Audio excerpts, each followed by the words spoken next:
Jason Semler, the Baker Tilly. Thank you for having me here this morning. In front of you, I handed out an updated version of the comprehensive financial plan that the county asked us prepare. And we met a few weeks ago and kind of draft a report, and I took back our comments and some of the discussions that we had and then updated it for what we talked about a few weeks ago. So I'll kind of go through this.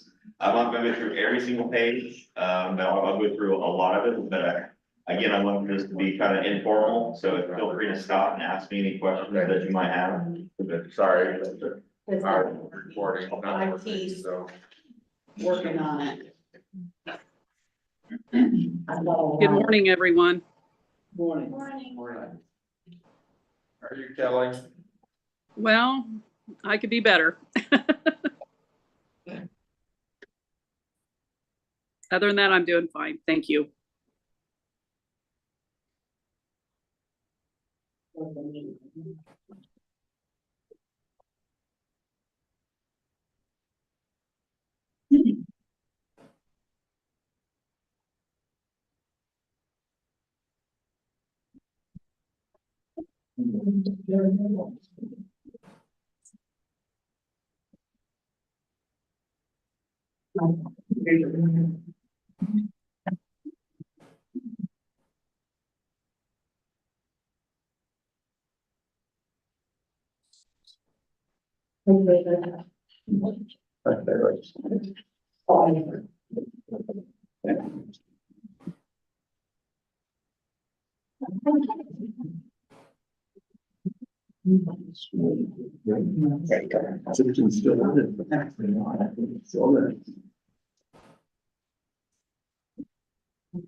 And that's his grandson. Facebook said his name back.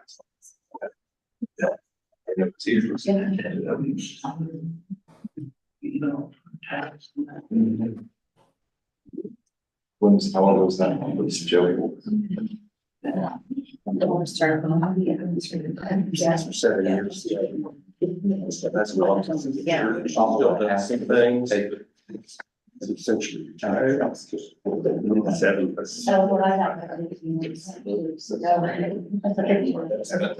Terry Field, one thing that this weekend, but one Ben is his grandson.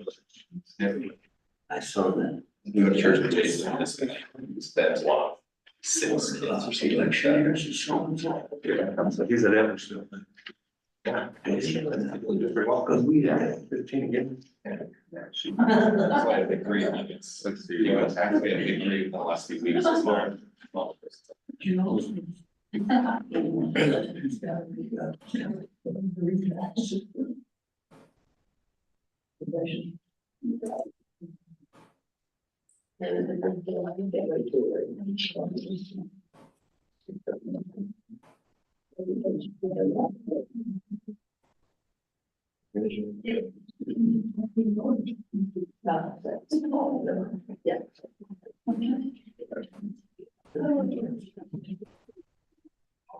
I didn't know. I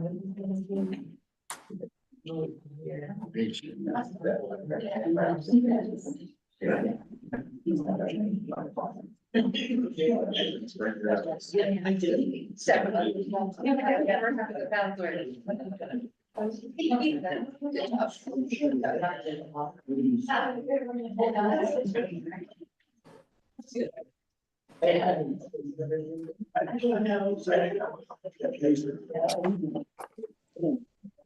They stay money there.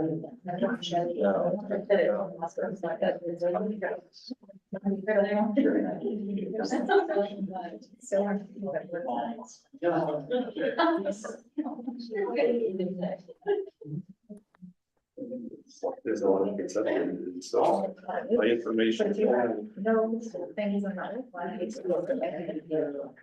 Yeah.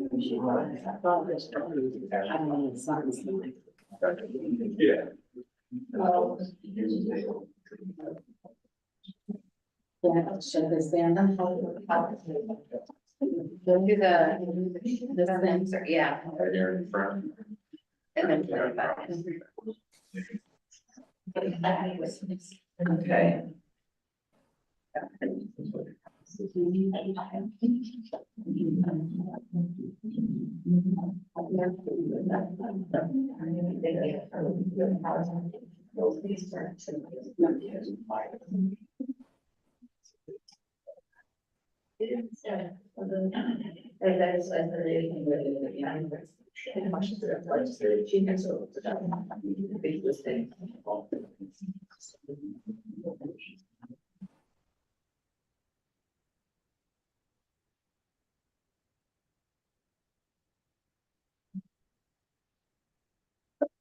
He's on my foot.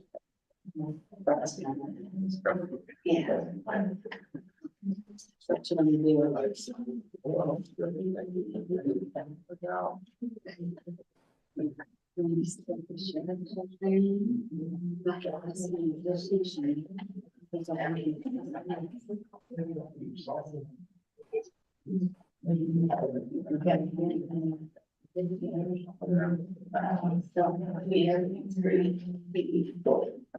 Yeah, well, what about the review and acknowledge the minutes? Can we do that? Okay. I think so. Kelly, you can hear us, right?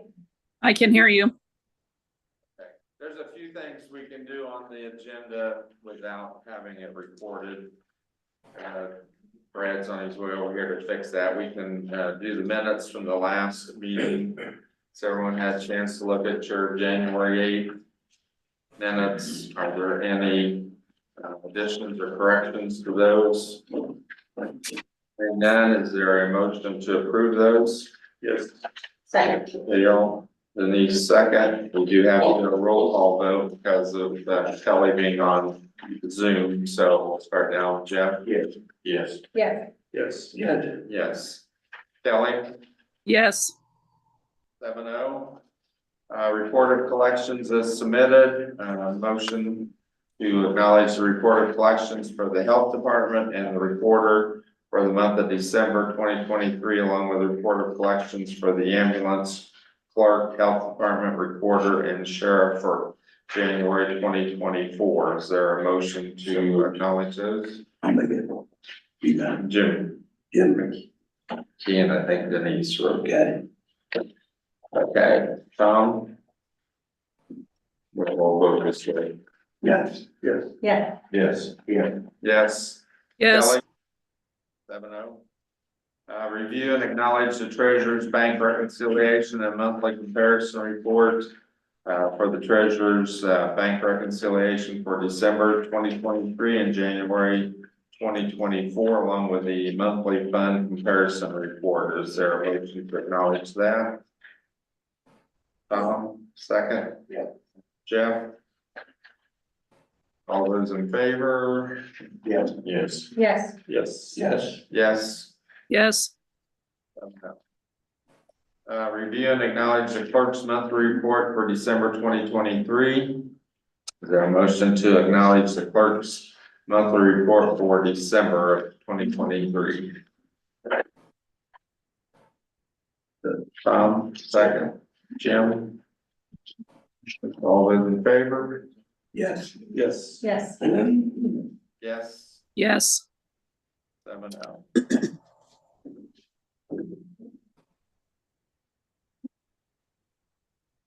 Commissary report, do we have? Yes. Okay, everyone have a chance to look at your commissary report for July 1st, 2023 to December 31st, 2023. Email. Anybody have any questions on that? Okay, is there a motion to acknowledge that? Yeah, second. All those in favor? Yes. Yes. Yes. Yes. Yeah. Yes, yes, 7-0. Dudley, before we go on, I'd like to say thank you to all of our department heads for the budgets, getting in these numbers, the proper numbers, the efficiency of the numbers. I appreciate that. Okay, I know the council does too. Thank you. Thank you, Pat.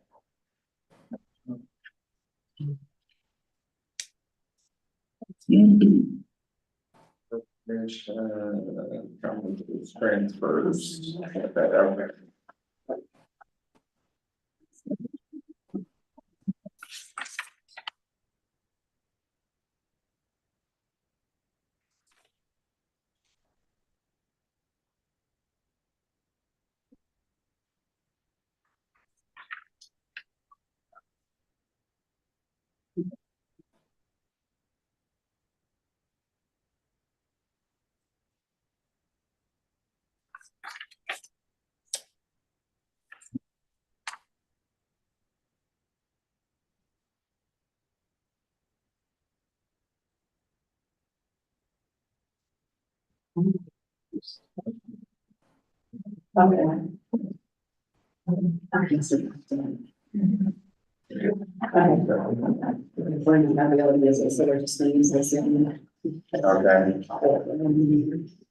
It's not been ordered then? The audio, well, Oh. audio's on here too, Okay, but this is all backed up and it's not on. okay.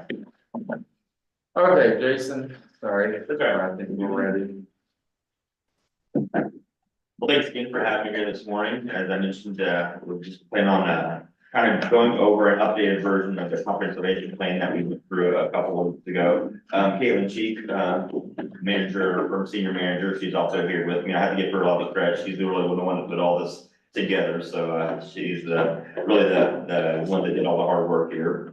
But again, I want to make this kind of informal. So as we're going through these schedules, if you have any questions or thoughts, feel free to stop me. I'd be happy to address them. And again, really want to make this conversational and have this be able to be used not only today, but for the rest of this year as we're talking about other potential projects for the county. So I'll kind of just start right in with the report. First page is kind of some executive summary language. But if you turn to page 2, a couple things I did want to highlight starting on page 2 that I don't think I had with me a couple of weeks ago. I did put in some pretty pictures, pretty drafts also. I thought might be helpful. But the top of page 2, I did want to bring out and point out this graph shows here the amount of property taxes that you collect, but also the amount of property taxes that you lose due to circuit breaker losses. So if you look at 2024, well, actually 2023, you brought in about $5.1 million from property taxes.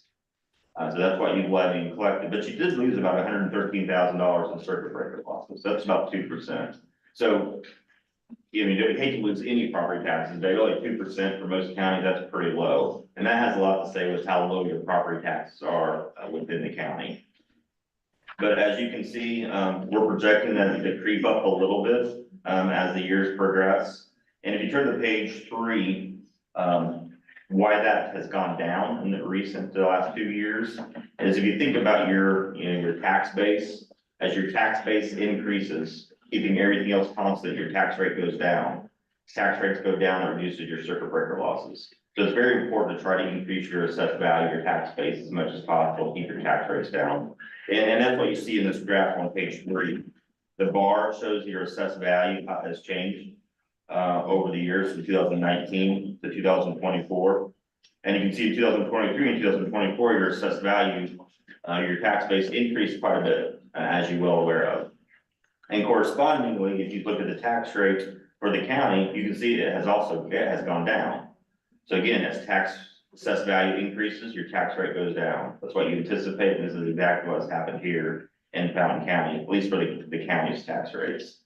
So I just kind of wanted to highlight that correlation between the two, because sometimes that gets overlooked, how important the tax base is for the county, and to see that they continue to grow over time. Page 4. I just want to point this out, the executive summary. This has to do with local income taxes. I'll hit this more when we get to the slide, but for future reference, page 4 will probably be something you might want to refer to again in the future. And then starting on page 5. Before, we went through kind of the numbers, and I'm gonna go through those again, but we're starting on page 5. This kind of has a little graph of each of the funds that we looked at, plus a little bit of narrative. So just on page 6 is the general fund, which we'll go into more detail in the numbers. But I did want to kind of explain, kind of how the report works. So you just want a real quick snapshot of each fund and kind of where it's been, where it is now, where it's going, based upon these assumptions. These pages are pretty good to look at. So if you look in the general fund on page 6, for instance, the blue is what the ending balance has been since 2021. And going forward in 2024, 2027, where we anticipate it going, again, based upon the assumptions that we're going to go through. So you can see in 2021 to 2023, you can see a slight increase in your ending balance in your general fund, between $12 to $12.7 million. And then based upon current budgets and current assumptions, you can see that decreasing to $3.5 million in 2027, holding everything else constant. We also show kind of a green line and red line. The green line is a 15 cash reserve. We talked about this a couple of weeks ago. This is kind of the minimum balance that we recommend our clients to hold. Basically means you have enough money in the bank to cover 2 months of expenses. Where we would like for a lot of counties to be as that 50%, that red line. That means you have enough money in the bank to cover 6 months of expenses. That's a pretty healthy fund balance. And as you can see, you're currently well above that. But if the current expenses and the current trends continue, you can see by 2026, 2027, you'll be under that 50% balance. Yeah. So again, I kind of have a page for each one of these funds, just kind of a quick shot. Look at each one of these. If we jump to page 22.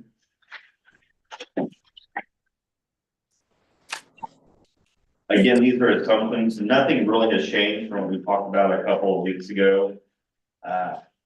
Again, I want to point out on page 22, number 2. Again, I think this will be very helpful as you're looking at your budget this summer, looking at 2025. If you look at the far right, 2024, the allocation of your maximum levy, the amount of revenue that you're able to collect each year from property taxes, you've allocated about 63% to the general fund, 10% to reassessment, 1% to the voting machine fund, 23% to Hume Bridge, and 1.8% to health fund.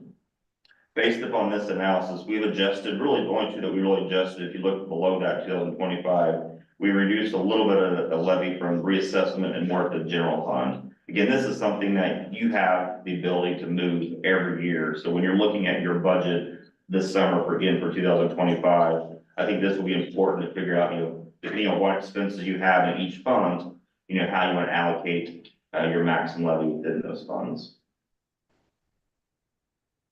And then the footnote number 3 or assumption number 3, you can see in 2021, your circuit breaker losses 2.9%, 2022, 3.2, 2023, 2.2, 2024, we're estimating 2.8. That will probably be out here in the next month or so, probably March or April, doing your circuit breaker, 2024 will be available. But just for trying to be conservative, we show that creeping up a little bit again each year. 23, page 23, again, all your other revenues, we assume they stay pretty much the same. And then for your capital outlay, we assume that 3%, or for your expenses other than capital outlays, we assume that 3% increase kind of for inflation. So nothing really changed on those assumptions from what we talked about a couple of weeks ago. Page 24. And if I'm going too fast, please stop me. I know we've kind of gone through some of these already, so I'm trying to respect your time. But page 24, again, these are all the funds that we looked at, kind of showing the actual ending balances from 2021 to 2023. And then what we're anticipating the ending balances will be going forward to 2027. So again, if you look at your general fund, This corresponds to the graph that I just referred to. About $12 million has been your ending balance the last 3 years. Anticipating at the end of this year, if you spend everything that you budgeted for, your ending balance will be about 9.6 million. And decreasing to 3.5 by the end of 2027. Again, just kind of another snapshot, another way of looking at all the funds that we looked at. Okay, so I've got a question on that, because we can't go in the red. And you're showing like rainy day, our riverboat will be a negative balance in 2027, so they'll have to move some expenses out of that and move it into another. And the same way, motor vehicle highway, you're showing $1.3 million deficit. Well, actually, 25, 26, 27, they're showing deficits, so. Got it up, about 2.5. Yeah. Well, and the riverboat, the NVH restricted, you kind of look at those combined. So if you look at both of those combined, yeah, you were showing negative in the NVH, but NVH restricted, you're positive 1.2 million in 2025. So you could, as you mentioned, you can move expenses from restricted to unrestricted in there. But no, you're exactly right. And John.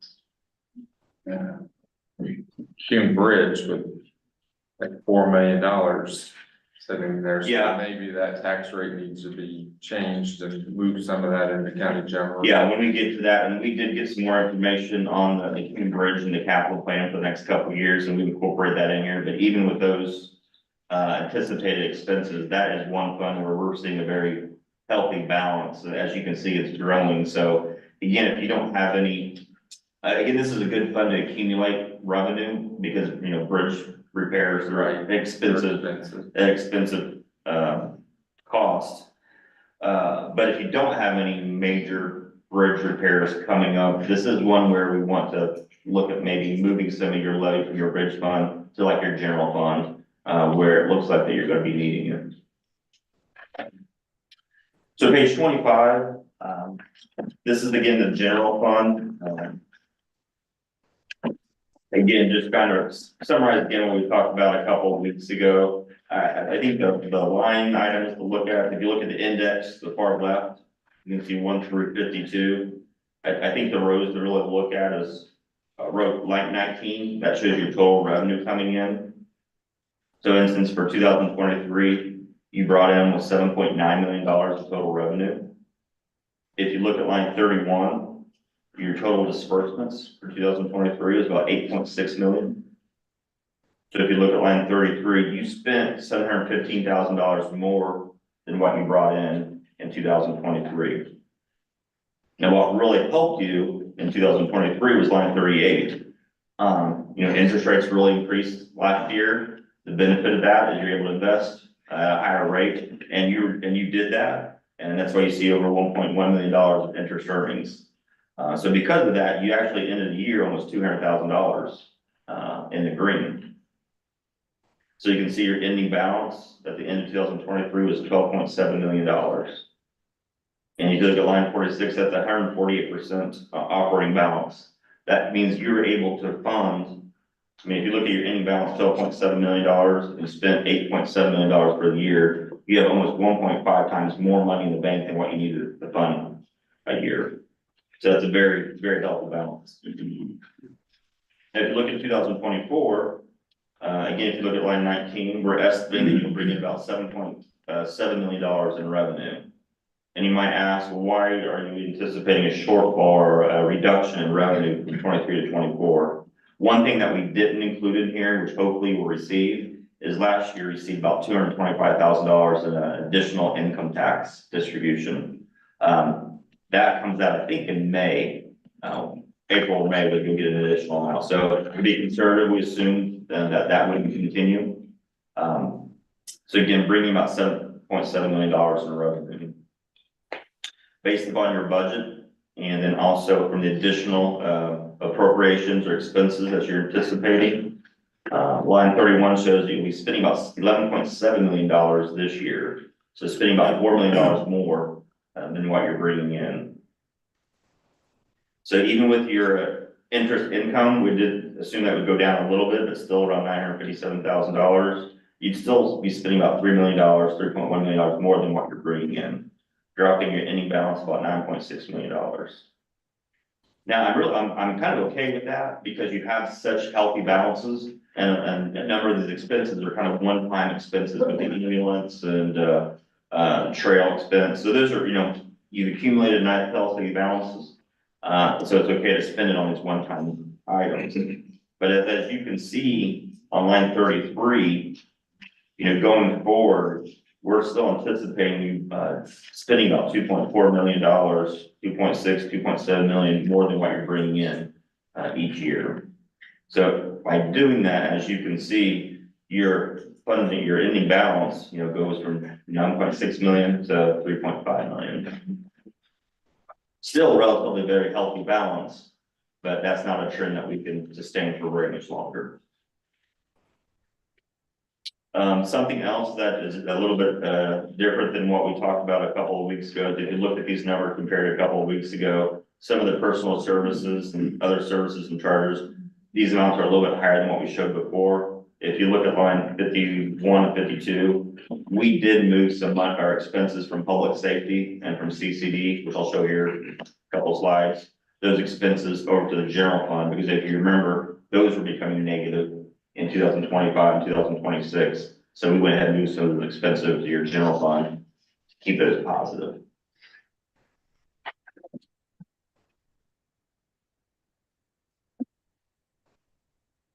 So any questions on your general fund? No, it's just concerning, as long as I've been on the town council, we always had healthy balances. Always had, dollars down to, it's concerning, And I mean, your balances are still very healthy, but the trend, I know that the trend is not. yeah. And that's not, it's not uncommon. I mean, we're seeing this for, all counties, all cities and towns. This is, fortunately, you guys have very healthy balances, so you're able to weather the storm and be able to be proactive and, make some changes pretty early on before we get to 2027. And even then, a lot of clients I work with, if they had a 30% balance, I'd be ecstatic. But from where you guys are starting, I know you don't want to be at that level, because of all the hard work you've done at this point. If there's no questions on the general fund, the next fund, the Q reassessment, I'll kind of go over some of these a little bit faster unless you have specific questions. But again, this one's very healthy as well. You can see the operating balance. If you look at line 2, we did reduce the, as you see, coming in 2024, 538,000, in 2024, 434,000. We went ahead and kind of assumed that you would reduce the levy in your community assessment for next year, because you really don't need to have to collect this much money in this fund because you have such a healthy balance. So this is one fund where you could probably even reduce it even more, move more to the general fund if you wanted to. But if you look at line 30, by reducing it, you can see, next year, we're showing that you're spending about $87,000 more than what you're bringing in. But again, I'm okay with that for at least a few years because you have such a healthy balance.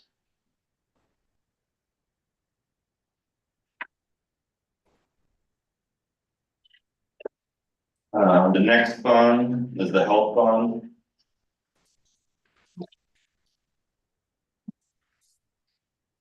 Similar, historically, in the last 3 years, you have spent more than what you're bringing in. But again, you have such a healthy balance, almost at 400% starting in 2021. Well, 438,000 in 2023. You have the ability to spend more than what you're bringing in for a number of years, even beyond what we're showing here. Yeah, It's something that we definitely want to watch. Yeah, we lowered that tax rate on the health department, health fund, and increased the county general. Right. A couple of years ago because of it having had 1.5 million at one time. So And you can see that if you look at 2021 on line 2, you collected 247,000. Then you dropped it to 104,000 in 2022. Kept it level in 23, 24, you dropped it down a little bit to $90,000. So again, I think that makes a lot of sense. just something that we'll want to continue watching.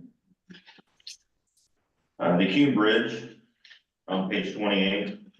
This is the one that we mentioned. This one is very healthy and continuing to grow. So this is one that, again, really want to, maybe look at your, I can't remember if we went out, the information we had went out past 2027, but that might be something you might want to, work, with, the bridge department, highway department, and see what, maybe even beyond 2027, what the capital needs are. And see if this revenue is more than what you need, if you have any big bridge projects coming up, because if it is, I would definitely recommend moving some of the levy from the bridge to your general fund. But let's just say if you have a big bridge project that's gonna cost, $4 million in 2028, then you might wanna keep this trend continuing for another year or two. That way you do have enough money in here when it's time to do that project, so we don't have to do a bond and borrow for it.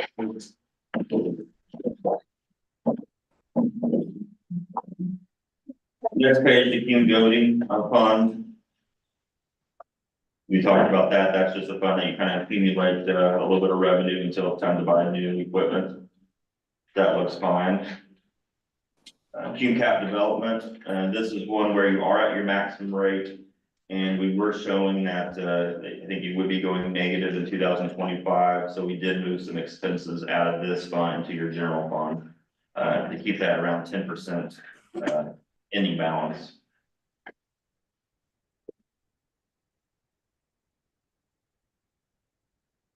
And then also, if you look in 2024, we do have a couple of additional major capital outlays being paid out of this fund, the ambulance and the covered bridge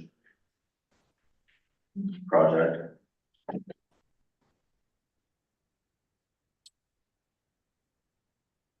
The next one is your county edit receipted. Again, like healthy balance, pretty much a balanced budget. You bring in about the same amount that you're spending each year in this fund.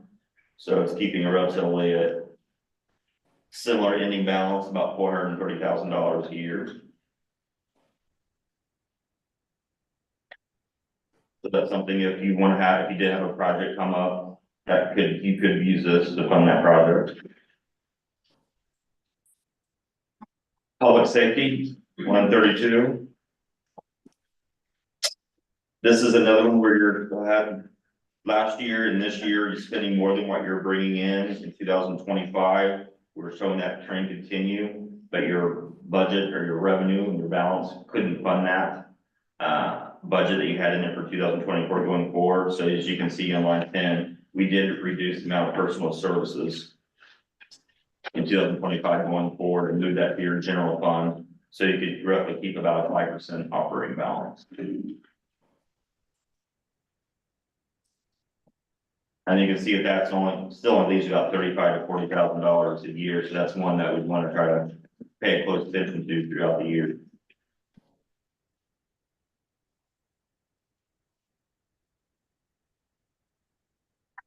The next fund we looked at was the page 33, the Lit Special Purpose Fund.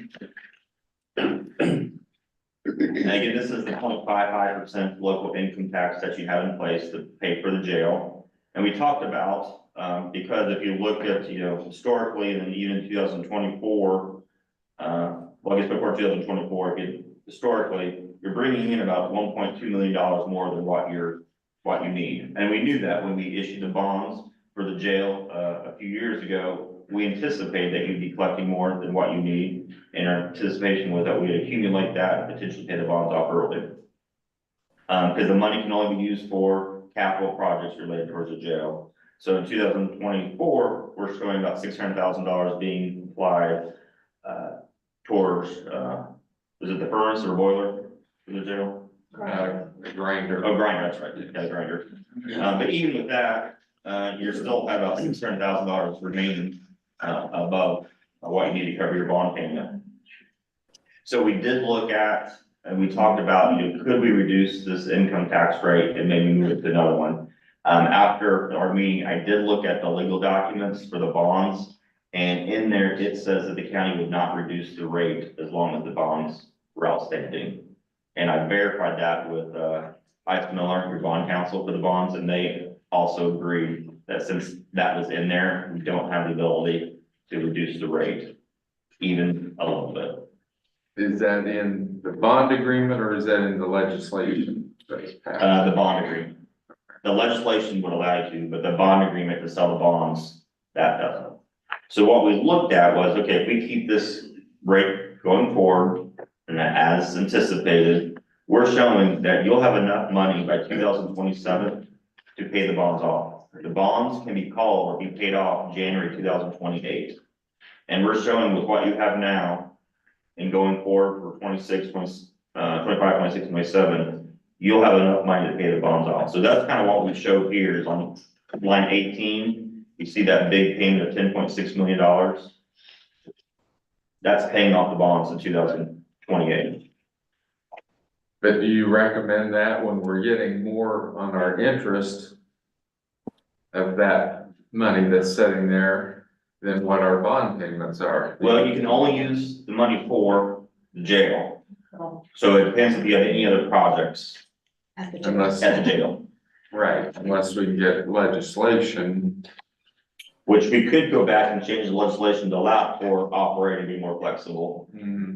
That may be difficult, with the Senate of the legislators right now. But we've had some counties go back and change that, but it's not as easy it was maybe 5 or 6 years ago. The other option was in 2027, if we get these bonds paid off, in 27, you can eliminate the 0.55 rate for the jail and adopt a different rate, kind of like we talked about doing now, but maybe you have to wait till 2027 to do.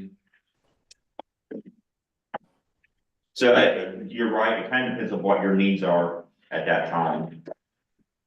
But right now, your hands are kind of tied on what to use that money for. We reached a number of years for that jail bond. Yeah, well, 2027 is the first Would be the year, first. because we have to have, what, 10 10 years. years before you can. Yeah. Yeah, pay them off, so. I don't know. So it kind of worked exactly- About, because we get 5%. We get 5% interest, Some of it, yeah. yeah. You probably work 4 to 5%. What's our bond, about 3? But in 2026, 2027, I don't think that's. Yeah, we don't know. still gonna be- Yeah. Yes. So I think at that time you will have some options. I think we'll just kind of have to see what the interest rates are, how legislation is, if we want to try to amend it or if we could dissolve the rate and put another rate in place that gives you more flexibility. Okay. That is 2027 before we do. Right. Yeah, yeah.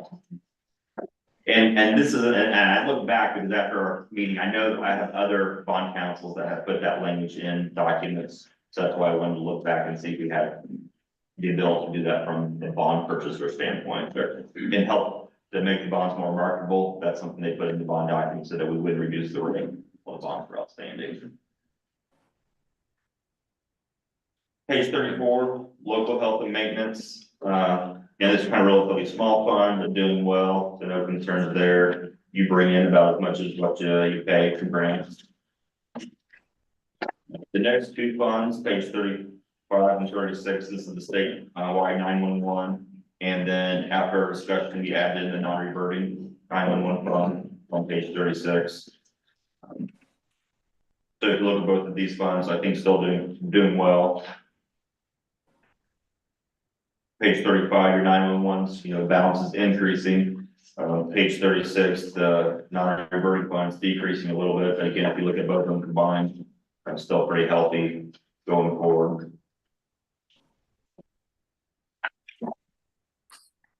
The next few funds is your local road and street and your MVH fund. Again, a lot of those funds, your budget's kind of what it can afford based upon the revenue collected in those funds.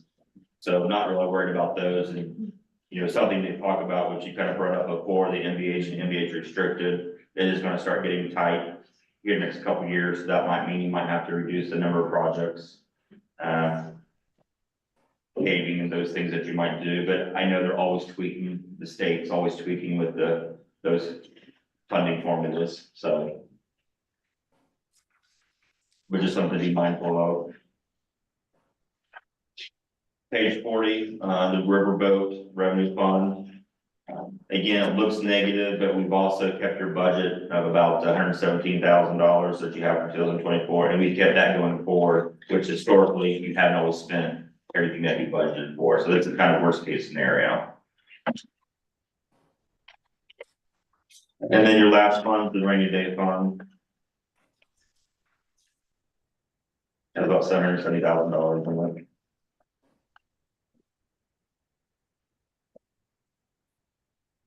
Starting on page 42, I handed this out last time, but again, I find this helpful. Hopefully you will too in your budget time, but when you're looking at your budget and you know what funds can pay for what different expenses, if you need to move levy, move expenses, I think this would be a good resource for you to refer back to.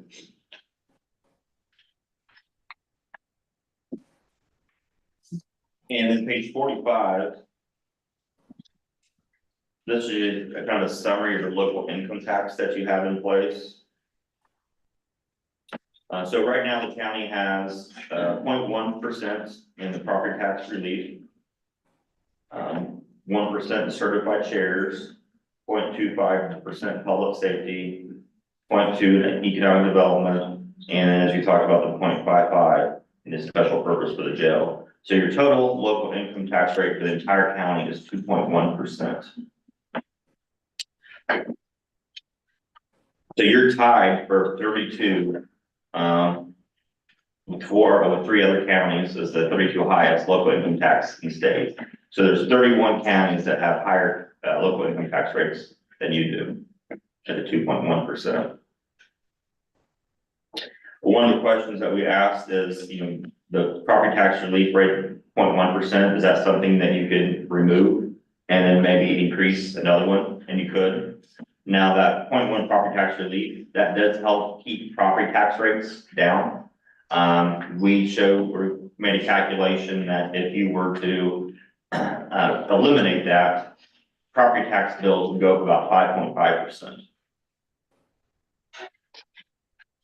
Because right now, everyone in the county, when they get their property tax bill, they have a credit that they receive, and it's paid from this income tax.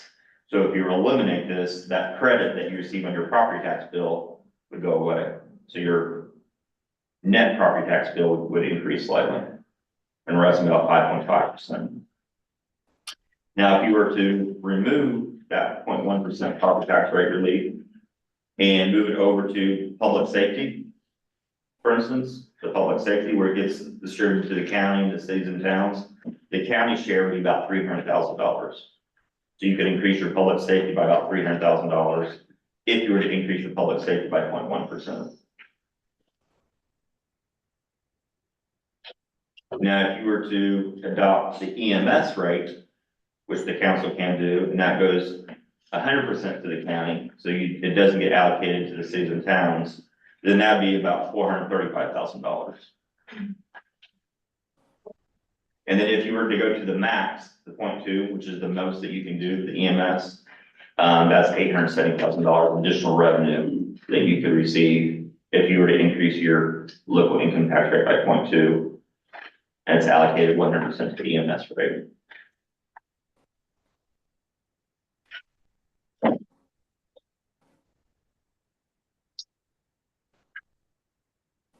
And as I've shown there in the middle of the page, your current expenditure rate is 1.45. So if you add in your certified shares, your public safety, and your edit, that's added to 1.45%, you can go up to 2.5. So you have another over percent before you hit your ceiling. So you do have some flexibility there to increase your local income tax rate if you want to.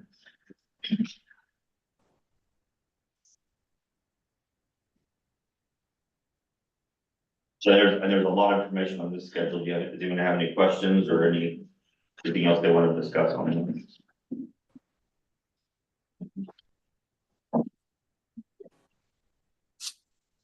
The next couple of slides schedule.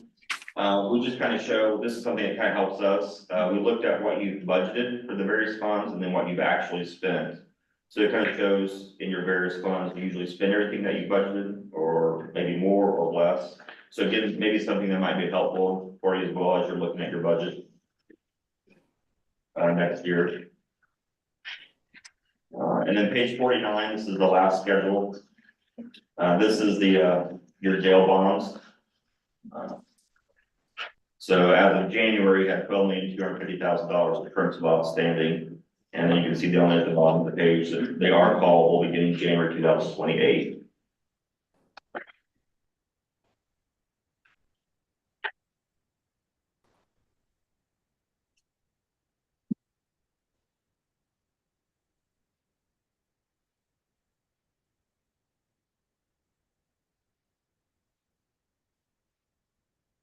I'd be happy to answer any questions on this. If there's anything that I missed from our last discussion or anything else that you want me to point out. Do I have any questions?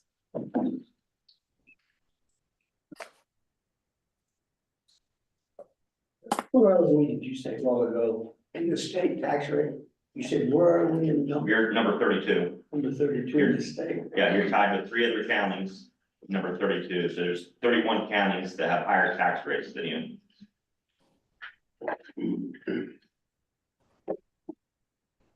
What's the population of those? Are they greater than us, lesser than us? The 31, I think it's all, I have to look at that. They're all over.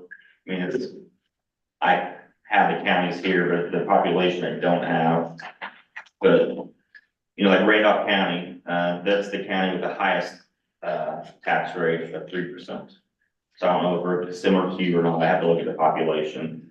But, you know, Cass County, Wabash, Jasper, Lasky, Morgan, Fulton, Clinton, Park, Montgomery, Tipton, Fayette, Grant, Miami, Brown, Jennings, Decatur, Martin. So some of these are probably less than you, some of them are definitely more. Those are the ones that are lower than us. Yeah. Those ones are higher. Oh, hi. These are all higher. Our county's where? Park County is number 9. They have a tax rate of 2.65%.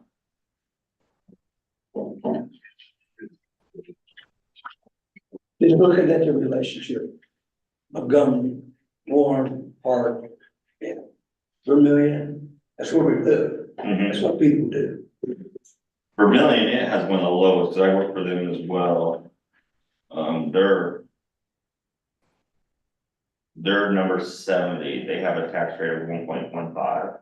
Yeah. And they just increased theirs not that long ago, they were well below that for a long time. And Jason, what story does that tell? I know you can take a snapshot of a number and you can make it say a lot of different things, but doesn't it boil down to what services you're receiving for the tax rate that you have? Yeah, I mean, it's hard to boil down to one picture, because it's, which is that It's simple. hard to compare. Yeah, it's really hard because, you have to look at not only population, but you have to look at your tax base. And what kind of tax base do you have? Is it more agricultural? Is it more commercial, more industrial? All that kind of plays a role into, your levy and your circuit breaker losses. Like I said, you only lose 2% of your revenue circuit breaker. I have a lot of counties that are double digits. They're losing 10 to 15%. So if we really wanted to know where we were at comparatively, we would need to do a deeper dive. Mhm. Would that be right? Yeah. Mhm. Yeah. And it's something, you know, we have a lot of the information and our can get and from the DLGF website and other sources. That's something that's definitely available. Jason, you said at the previous meeting that you felt because we do have healthy balances, we aren't frivolously spending things unnecessarily. Was that a true statement, do you think?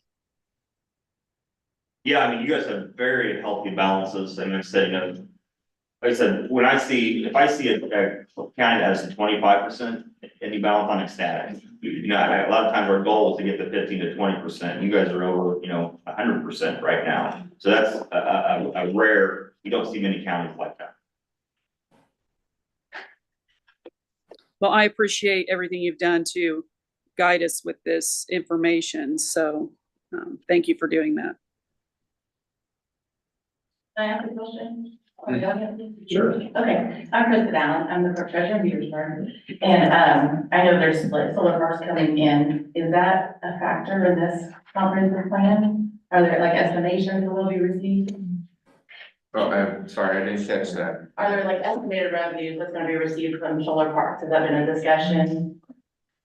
And how much money the county will receive? We haven't included any of the economic development payments, at least for the one, project that the county has, accepted and approved. We haven't included any of those economic development payments into this report.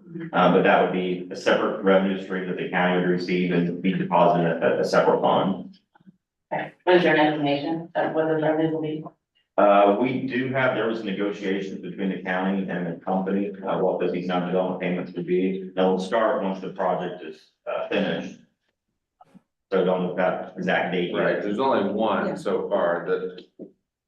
We don't know the date that those will start because the Right. project takes so much time to complete and then those payments don't start till after they sell electricity to the grid. So that's a little ways out, yeah. So that's why we don't count on them until, right, we know it's all. And Ready is to it go. 5 years?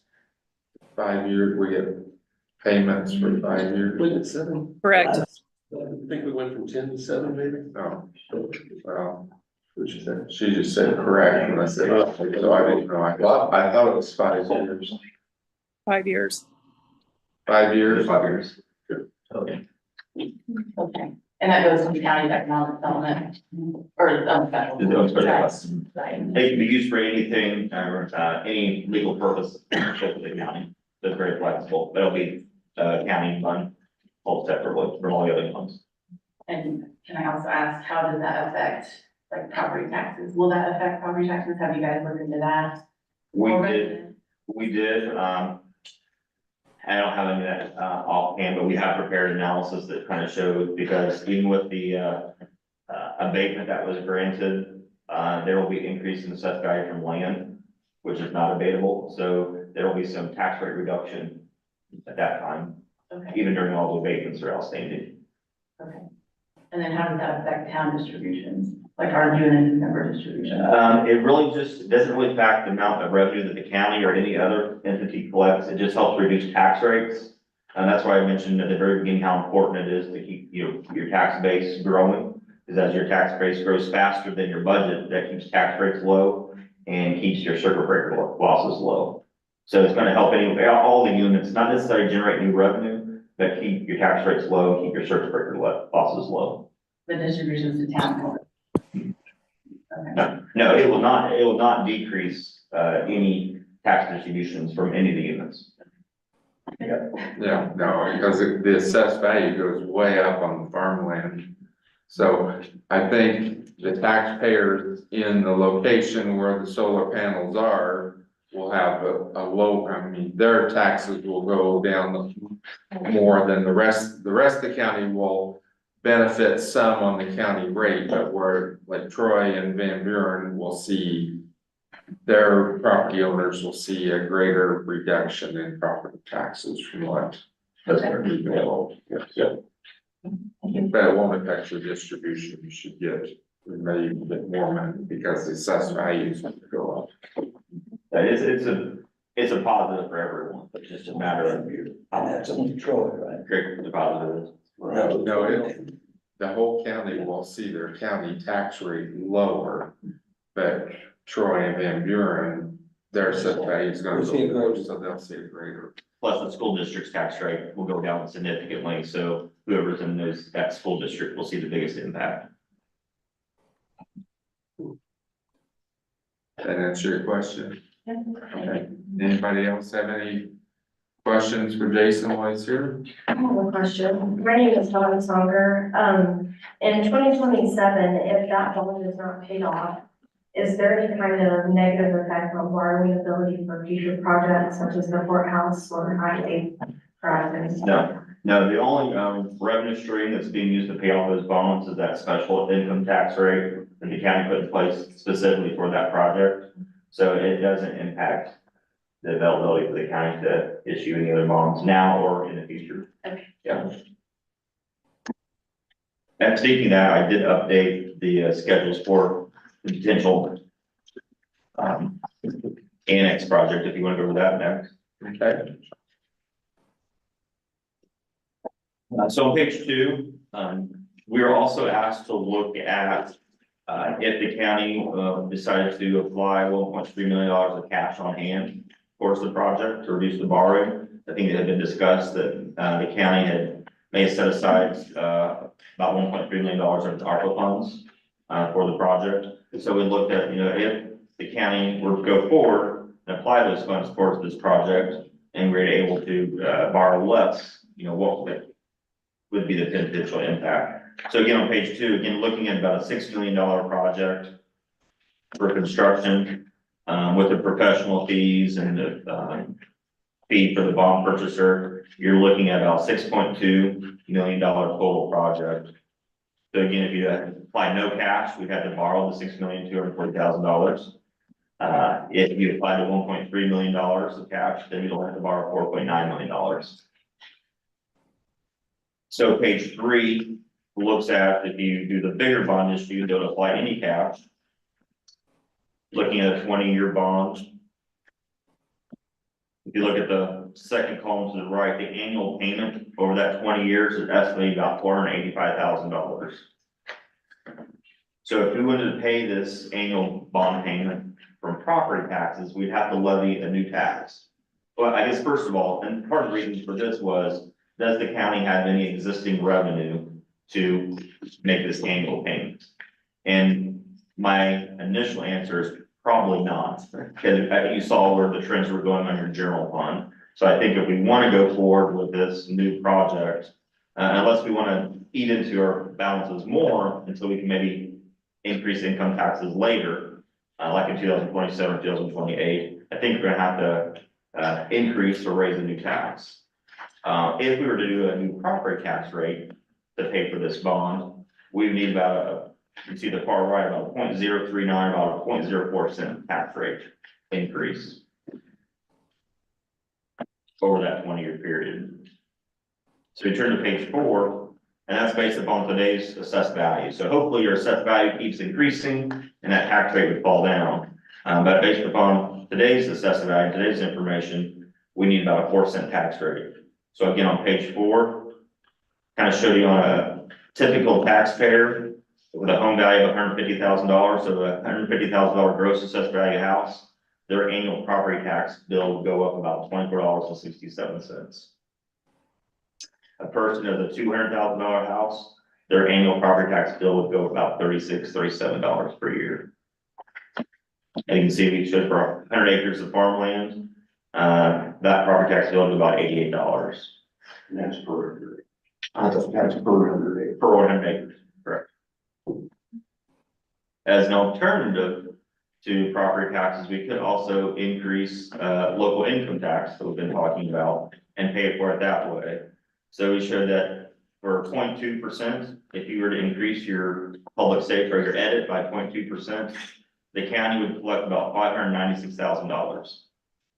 So that would more than pay for the payment then, correct? Yeah, that leaves about 100,000 left over. And I did that one just because 0.2 is a nice round number. But also, you could probably use an extra $100,000 to fund your budget somewhere. So, I mean, that's a number that we could definitely, play around with. This is just kind of for illustration. So yeah, so at 0.2, that would give you enough to fund your bond payment, pay for your annex building, plus give you about $100,000 left over to help fund another expense. One of your other budgets. But where does the 0.2 put the county as far as the tax The rate ranking? in the ranking in the state?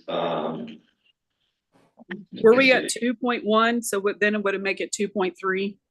It'd make it a 2.3, and then you'd be tied with Putnam County for number 25. So it'd still be 24 counties with higher tax rates than yours. But not as strong balances, What's up? but not as strong balances. Those other counties don't have as strong as balances, even though. I do this report for some of these, and I can tell you that they're not, I don't know what all I want, but yeah. So then for a taxpayer, if you were to increase the local income tax by 0.2%, and someone who collects or makes $75,000 a year in adjusted gross income, they'd pay about $150 more in income tax a year. Someone who makes $100,000 a year, their local income tax would increase by about $200 a year.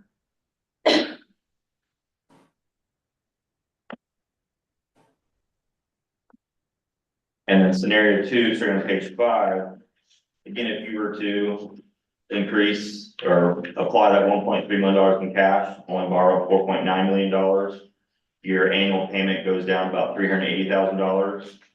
You still need about a 3-cent property tax rate to make that payment. So on page 6, again, same kind of illustrative taxpayers at 3 cents, $150,000 house, their annual property tax bill would go about $19-20 a year. A $200,000 house, go about $29 a year. 100 acres of farmland, we'll see about a $70 increase in the property taxes. And in this scenario, to generate $380,000, again, using about a 0.15% edit rate, that would generate about $447,000 a year.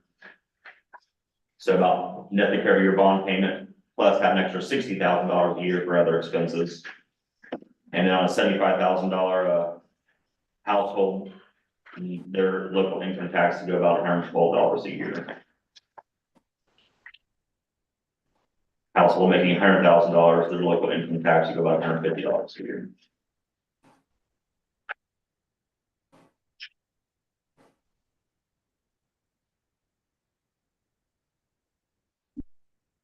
But now that was part of the reason for this report, was also to look at possible funding sources. One, whether you had the wherewithal, current balances or cash to pay for maybe this project and other projects, or kind of look at some other funding sources.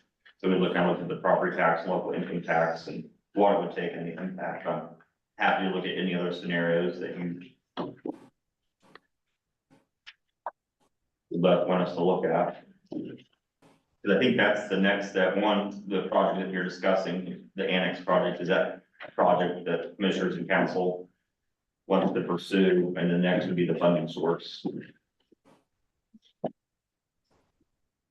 This is gonna sound like a silly question, but did you take into consideration the ARPA funds that we had designated to the annex into the scenario? I think that's the $1.3 million in cash. Yes. Yeah, Yeah. It is. that's the second scenario that we just went over. Yes. Thank you. I don't have the paperwork in front of me, so it's hard to follow along.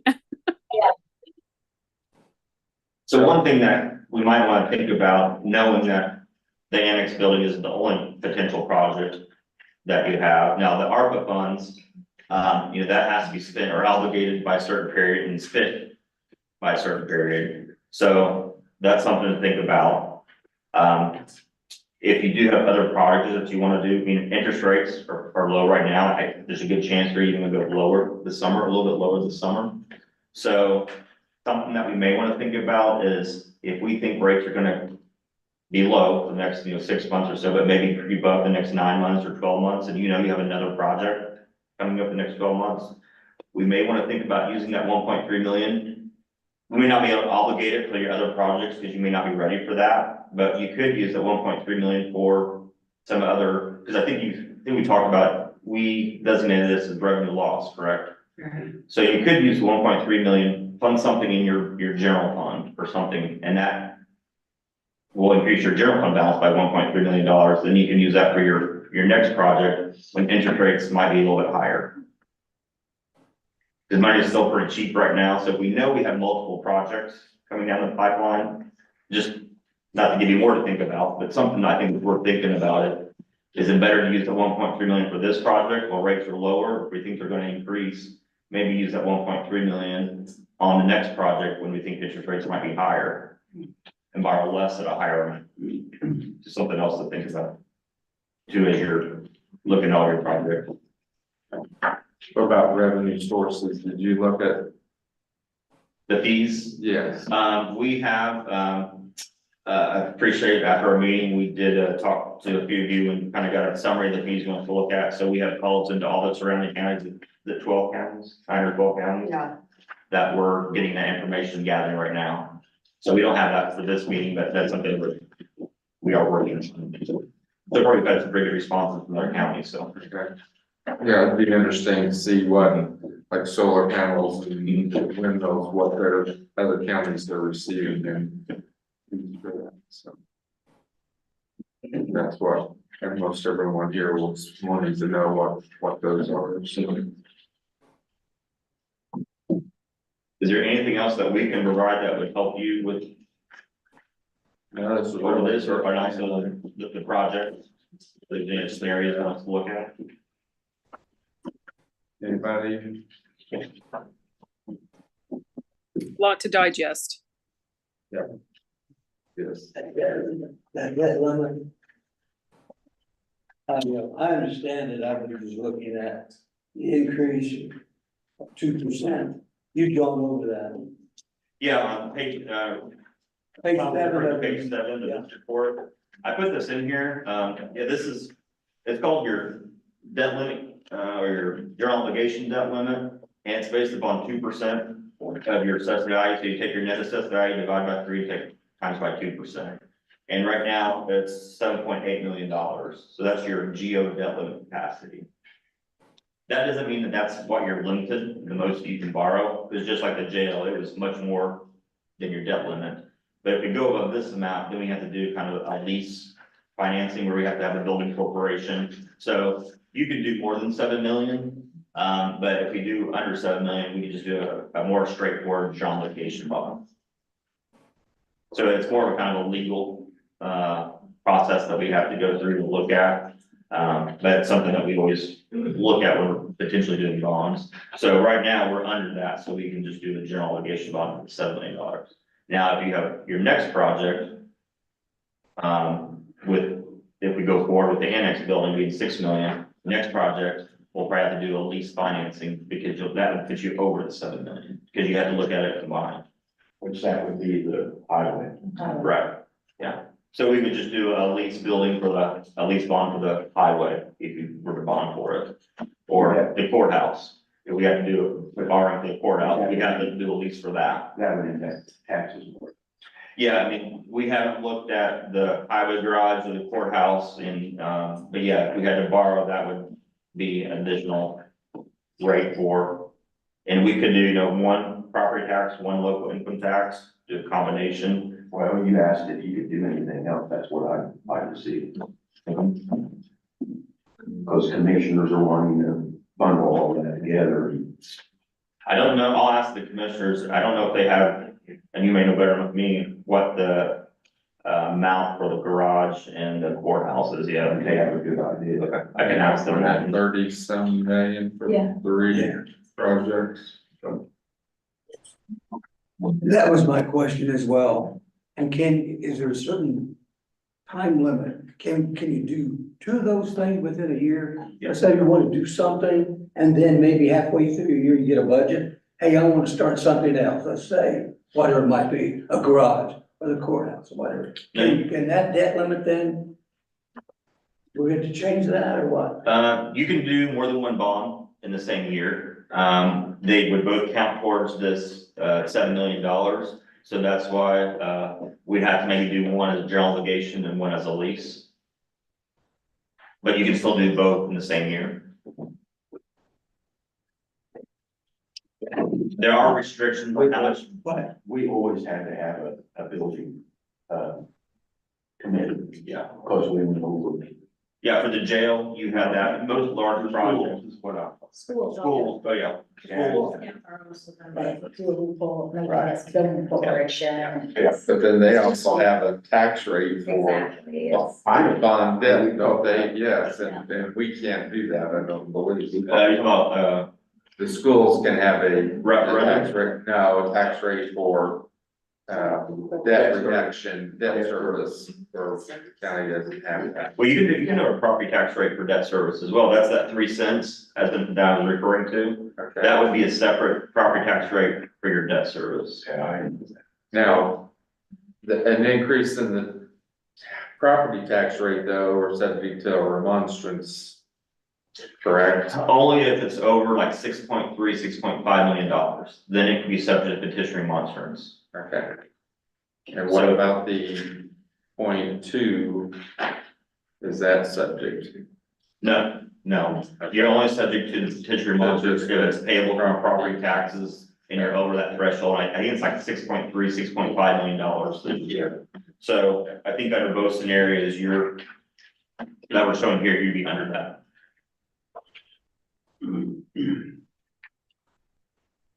And in referendum, it's like 18 or 19 million, so we're well under the referendum. Anybody else have anything to Jason? Thank you. Thank you. Look at those figures for. Yeah, so we'll look at both the garage and the courthouse at both kind of a property tax and income tax, what it would require. And then the fees. Yes, yeah. Okay, thank you. Thank you.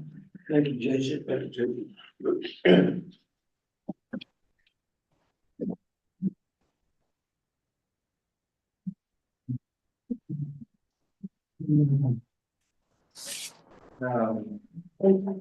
Appreciate it.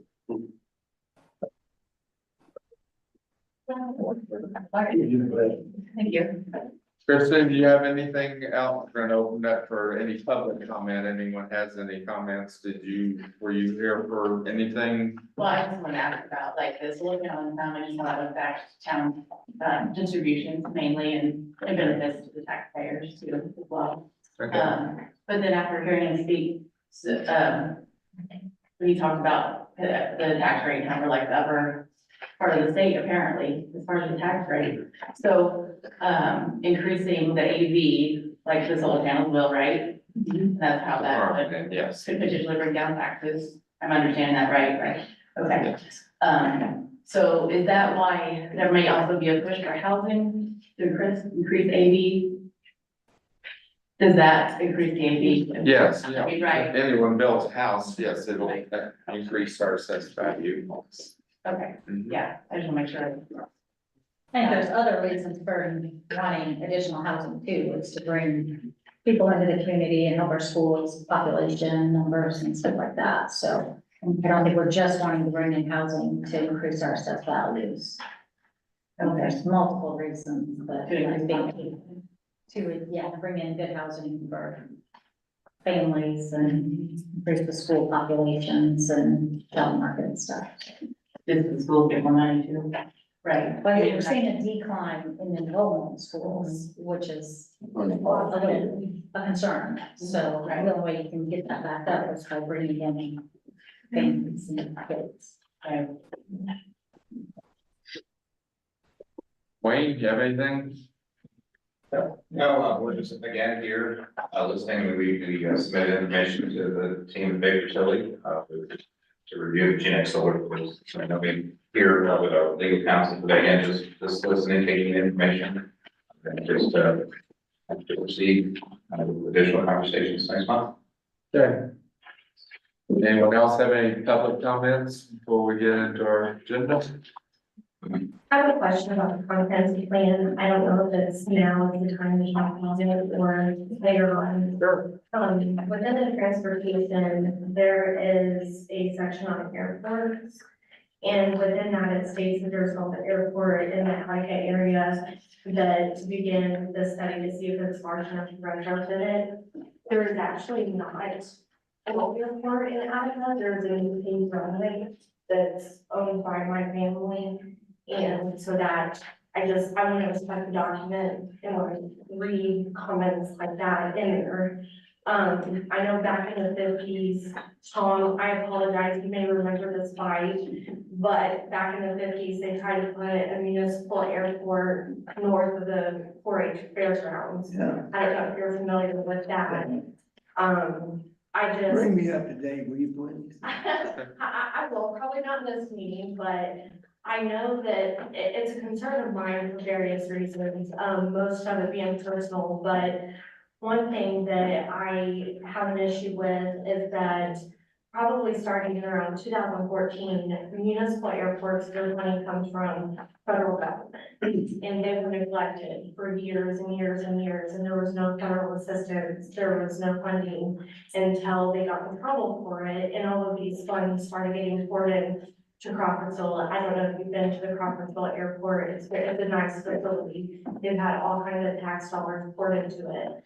Danville Airport the same way. However, the traffic and what it actually does for the community is arguably not much.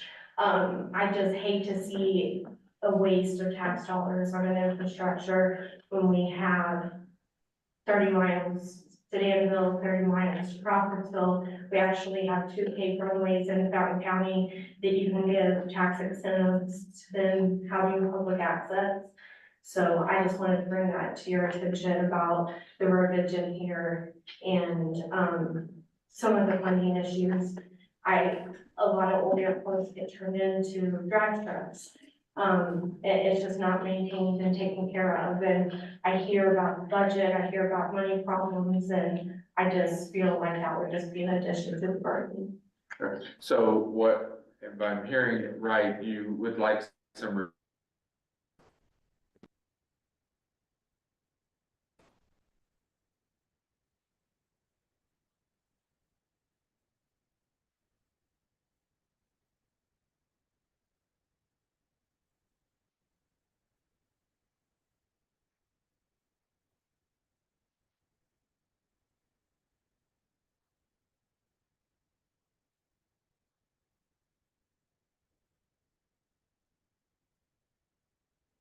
Looks like we lost them, Kelly. Yeah,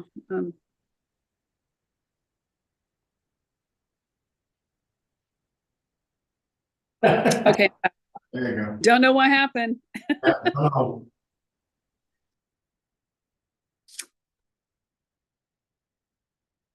Can you see me or hear me?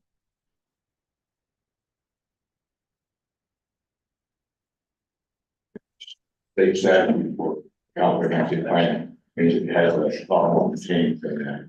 Well, I have the physical comprehensive plan in front of me and reading, The one handed out at the meetings no. was the on one the ones that came to the. I don't find anything in here about about I did. us having an I saw, there are 2 different documents. The one that was handed out at the information meeting said not meaning anything. No, No. but the actual plan does. Yeah, I vaguely looked at that, yeah. Okay, Okay, I'll have to dig into it. okay, And the planning commission has not seen the comprehensive plan. okay. I just noticed compared to the 2007 plan, this was an addition. I thought maybe it was old verbiage that had just not been taken out, and I just, It was right in there with the railroad stuff. yes, Yeah. yes. Yes. That was in there. Okay, so if you want to get your contacts and get the Jim and we can bring that up, he can bring that up, Okay, my commission meeting. okay, Okay? thank you. Mhm. Anyone else? Okay, let's, we have an additional appropriation, so I will open the hearing at 10:18 a.m. Is there any public comment on the additional, appropriation? Carol? Yeah. Computer software, that's for the 911, is that correct? Yes, yes. Now, will Warren County be paying anything for this in addition to their, mineral? And that was gonna be one of my questions, because in our previous contract, they paid 1/3 of all expenses and 50% of any new equipment. Has there been, now I believe last year we went to just a flat rate to them. Are they going to reimburse us anything on this, Dana? Do you know? I do not know, from what I understand, we're gonna go back and talk to them about their contract and stuff. With the new equipment that's coming, And I read in here as well, is, you know, they have a part of that as well, if we get new equipment or anything of that sort. We also handle that. Okay. So this is in addition to the 85,000 we already paid out of last We year, did not correct? pay that. We didn't, The we approved it. invoice was not They submitted. didn't send the bill in Okay. time, so. Okay, okay. This is for the whole thing. So that, yeah, This is for for the the whole. whole amount. So that's what we need to do. Okay.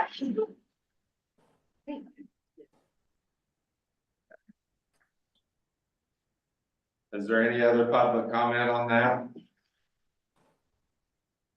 Then I will close the hearing at 10:19 a.m. So we have resolution 2024-1, county general radio dispatch, 22,000 for the equipment and 202,000 computer software. Is there a motion for that? Jeff? I'll second that. Denise? All those in favor? Aye. Hi. Aye. Aye, Aye. 7-0. Dana, I would ask to make sure we're gonna get some reimbursement from Warren County on that. We know we need the equipment, we've gotta have it, so, but they should. Okay, encumbrances, $20,446 in correctional services. You know what that, It's for the election software. They didn't send a bill till really late, okay, so. and she was budgeted in 23, but not Okay, she wants income for that, Yes, for election services, okay. Is there, DPS. is what they do. GPS. Is there a motion to allow the encumbrance or GPS for election contractual services of $20,446? Yes. Okay, Dale, second. Kelly, are you seconding it? Sure. Okay, thought maybe you were. Okay, all those in favor, Tom? Aye. Yes. Aye. Aye. Aye. Aye. So no. We have transfers from training and education to dues and subscriptions.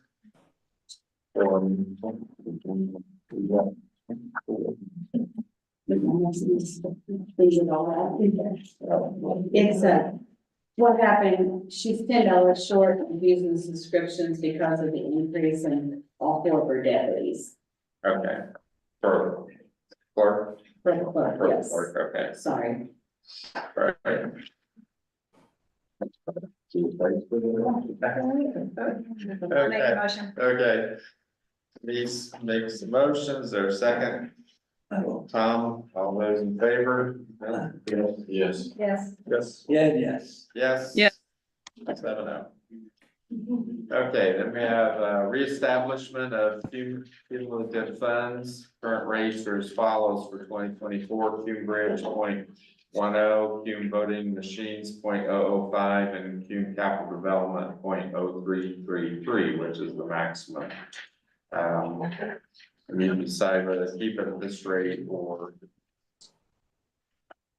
raise them. That Cume voting machine, the maximum go is 0.0167. Well, you know, we've had that 0.005 for years, and then Paul asked us to drop it. And we did not have it for this year. We didn't have it for 23, but we do have it for this year at 0.005. Okay, and it's bringing in 50,000. We can only spend it for voting machines. And so, and we've got brand new ones. You know, it's gonna be a while. I don't really see the need to increase the Cume voting machine, because that's gonna bring in $46,000 to $50,000 a year, and it has, what's it have, 250,000 or. Cume voting, 184,000 in there now, so. So during the Anybody wants to change any of those? Make a motion. Okay, keep them all three the same? Yep. Okay, Tom made the motion, there's a second?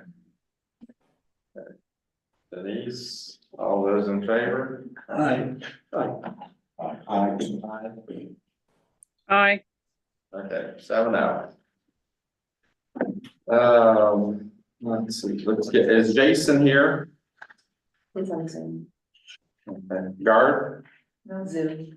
Okay. Jenny? Health Department? I'm here. Okay, you have anything for us, Jenny? Yes, I have a few things. Okay, So, HFI, the GP, or the GPHC, which is now called HFI, Health First Indiana, is coming back around. That funding that we have an option to opt into. We have to opt in by June 1st, if that's something we're looking into. I don't have any additional information than what I did last time. We were hoping to have an eye view of what's going on within our county, or within the other counties. But it's just gotten started, so we don't really have much to even go off of, yeah. So that only gives us a couple meetings before we have to opt in. So that's something we're gonna have to look into if it's something that we're interested in. Again, it is a greater amount of money. If we take off the state funding that we currently have, it'll be about $310,000 additional. So that's kind of the dollar amount that we're looking at. So we're gonna be, our next health board meeting, we're gonna be discussing that a little more intensely, to decide what, what we're thinking. So, with that, also Dr. Weaver and some of her staff, the health commissioner, it will be here April 19th, at 2:15, just to discuss, what's going well, what isn't going well. I think for the other counties, she's going over some of this funding. For us, that won't be the option. Maybe, any questions that, have arisen, she can answer, but that will be here in the commissioner's room on April 19th. So if anyone wants to join in, yes, 2:15. Yeah, 2:15. You're more than welcome, to join in on that meeting as well. The other thing we had was, we have an option for a grant, an immunization grant. It's a short window. We just got it last week. It's due, beginning of March. We would like to hire, so that's something we're investigating at the moment. I'm not sure if we can fully fund it out of that grant. That's something I'm checking out and just trying to see what the pay scale would be, with that. We can do fringe benefits with that grant as well. In addition, we have other items for our department that we're looking at using that grant for. Outside of that. Any questions? We had discussed back, a while back, about getting into improving the amount of money from the state, going back to the health. Yes. We didn't do that, because we were afraid that money would go away. Right. And now it's coming back again.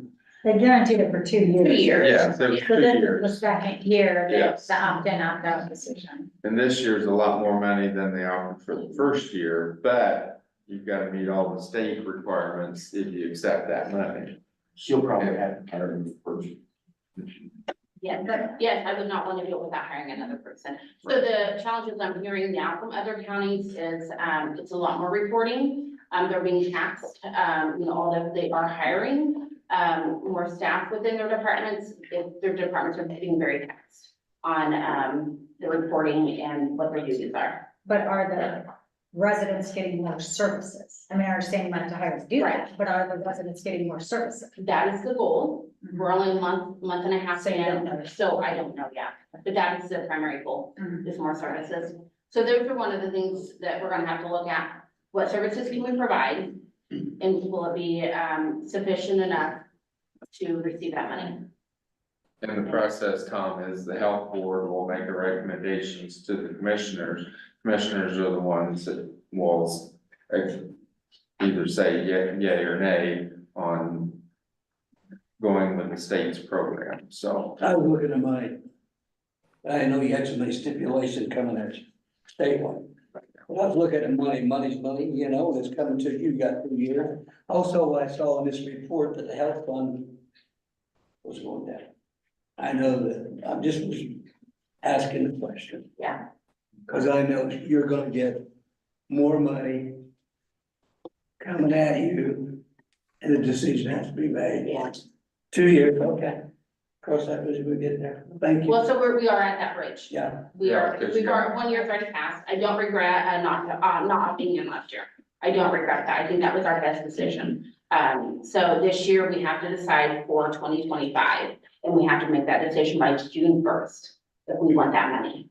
so if you did make that decision to try for that, would you be willing, would you like to do that? Would you like to see that? Is that a good deal for us in Fountain County? That's something we're kind of weighing on. It's gonna depend on, this next couple of months, what we see from the other counties on some of those challenges that they're facing. One of our problems is that we don't have very many, partners to partner with. They, across the state, they are looking at partnerships. We don't have, I mean, we're a rural county. We don't have that many options, to partner. So right now, I partner a lot with Montgomery County. I reach out to Montgomery County on a regular basis and looking at some partnerships with them and with Tippecanoe County as well. So, but there too, they're not within our community. So, you know, there again too, if we have to do anything, we travel. So those are the things we're looking at. Do I think it's a bad deal? I'm not sure. I don't know. We had talked about last time is state control. State's gonna take over whether they want to or not. You know, honestly, they are. They're already making changes now. Septic rule has changed, food rule is getting ready to change. That's all about this money. So, you know, I don't know. I don't Like know. Denise said, if it's gonna help, how's it gonna help the community? You know, Right. I think that, Dr. Hester has some great ideas. I think that if we can get the numbers to work, and feel positive about what we're receiving in comparison to what we have to give out, I think we can maybe able to make it work. Those are just some of those conversations we're gonna have, to weigh out, you know, our options. Yeah. You were one of the minorities, weren't we, that Yeah. did not Yes, we were one of the six. stay on the One six? of the six. Yeah. Yeah. But then you've also got to look at if next year the legislature doesn't put in the money, then you've hired extra staff and then we go back to the county's budget. And so you've got to really look at all the options. State of the governor mentioned that, the state of the state. There's so many counties to call. Yeah. Mhm. So the way I was explained, so we have regional directors now within, every region has a director. Whether it's, a nurse, environmental, financial analyst, those are coming on board for our district. And the way I was explained that this money was put into the infrastructure bill and not the health bill. So they feel like it's building the state up to bring more people in. That's how I was explained, and it wasn't under the health bill. So whatever that means, you know, I don't know if it means that we'll continue to receive the money, but it's every county, depending on the population, depends on what the money, how much money they get. So, you know, the Marion's getting more, Hamilton's getting more, so, yeah. And would we get the services of the regional director if we don't opt in? So yes, I utilize first regularly now, yes, yeah. That is one of the stipulations, is that we can still utilize them. Yeah. So if you have any questions, April 19th, you know, Dr. Weaver and some of her staff will be here. that's your meeting then. Yes, with them. 19th. Yep, April 19th, at Where? 2:15 here in the commissioner's room. At 2:30, right?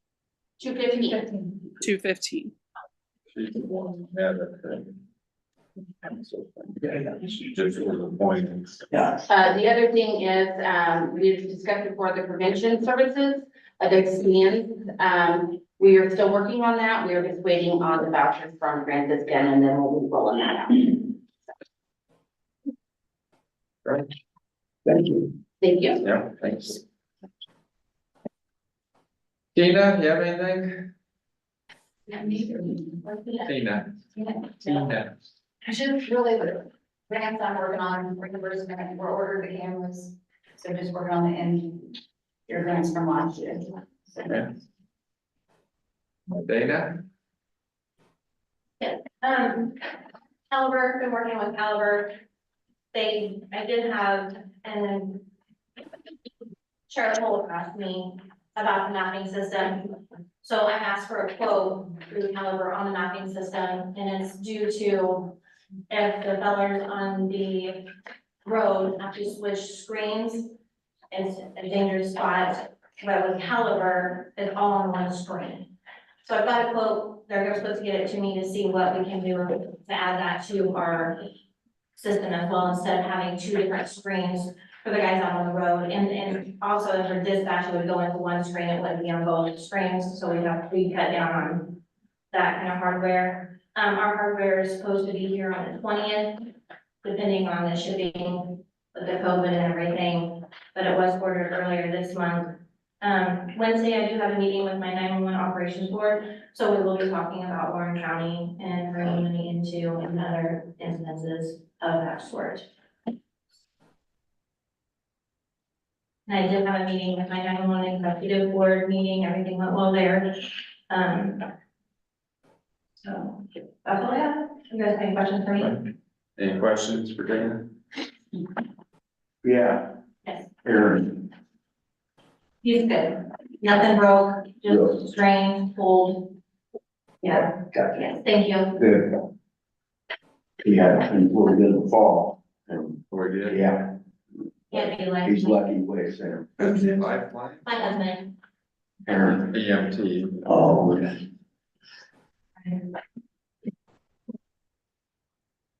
Okay, Terry? Yes. You're here, I saved sheriff's retirement on the agenda here. We've got some questions, I heard some questions about I assume the underfunded is because they didn't know what the total salaries were gonna be, and so we did not budget enough money for 2024, is that correct? That, you didn't have enough in there, that's not right. So we need. I see 28,590, but what's the 12,200? We got a fee statement. Yeah. That's the fee statement that usually comes out of the trust. The council usually pays that out of the trust. It's usually about The 11,000. sheriff's pension trust, Yes, Yeah, we can't afford that. it should be. it should be. 35,000.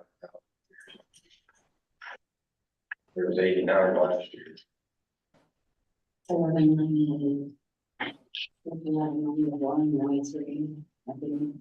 That's 1193 Sheriff's Pension Trust had 4,800, started the year with 4,849, it's got 5,203, that's where we get money from every document that's delivered. Right, Yeah, it got really low, that's why we only budgeted 7,500 this year to go towards the retirement. We used to take 10,000 to match what the county paid. But we could only do 7,500. There's that collect enough and Yeah. cover that every year, so. The collections have just gone down every year, so. That's not. So we need, that'll probably have to. Should be enough valuation from Ben Langhammer. One American. There should be a trust fund in there. Sure. According to what he said, yeah, the trust fund was already in. This money goes into the sheriff's pension trust, I mean, with the keys, Okay, I don't know if we're talking about the same thing or not. it may not be, so. Hold up. Okay, check into that, so. But I do need to know where it paid us from, because it is due.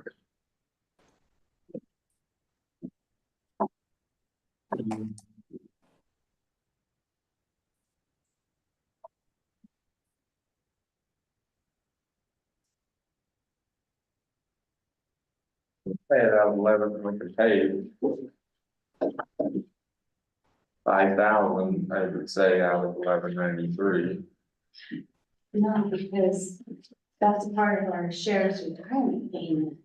Oh, well, isn't this part of the payment? Yes, but Are we gonna get another bill? yes, we have to pay this.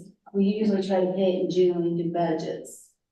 So we got 7,500 plus from the county general. No, I thought the past, we always had two billings. One came out of that 1193 and the other came out of what we budgeted. Right, that's right. But this is in addition to. Oh, we're gonna get another bill then besides this 11,000? What was the other bill? Come out of 1193. Okay, our obligation is for this year, according to the Keating and Cream, is $135,232. We budgeted, let me get my papers. We budgeted 99,142 out of county general, sheriff, Right, plus $7,500 out of 1193 sheriff pension retirement, which is 106,642, which is short $28,590 of what they're suggesting, plus they give us this fee statement of 12,000, so we need 28,000 plus that 12,000. What was the 12,000? administrative services. Yeah, the minister. That's the new valuation that they done with the current numbers that we have and the new salaries. I don't actually remember getting that before, but that wasn't. Yeah, because I thought it was always on, there was two separate bills, it was always on that letter there, which there is two on that. Right. So now we're actually having. Is that for them figuring out how much we need to add in That's on that to matrix. go up to this? Yeah. These figures, they did a study and we got an email of Yeah. how much more we're gonna have to add if we did this, and they're charging $12,000 to do that. That was Andrew's email. Did he have that? Correct. So that's a different, we don't ever paid in the past. That's additional. It's actually. Going to actually. And you're forced to have them, your pension program, you have to have an actuary.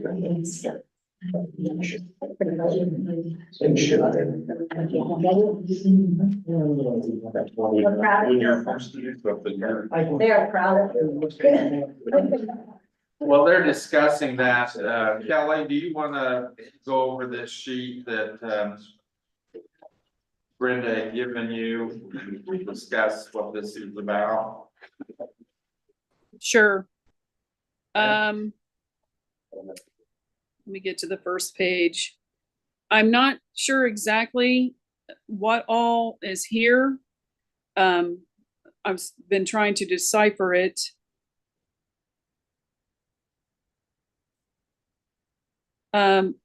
But I think it has to do with the salaries. Well, I think I was told we were gonna be getting a letter that, you know, the E911 board has appointed now Dana as a, Terry's better. oh, okay, full-time position. So they were recommending, and I see that on the sheet, a 5% increase. Yes, and they did, they did what I think some comparisons Okay, to other directors or department heads. And that was their recommendation, was to do a 5% increase, but that they would do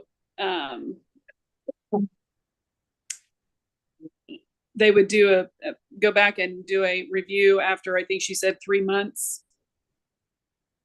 So we'd actually go back in May, and we have a meeting to look at, possibly redoing her pay again for the following budget years.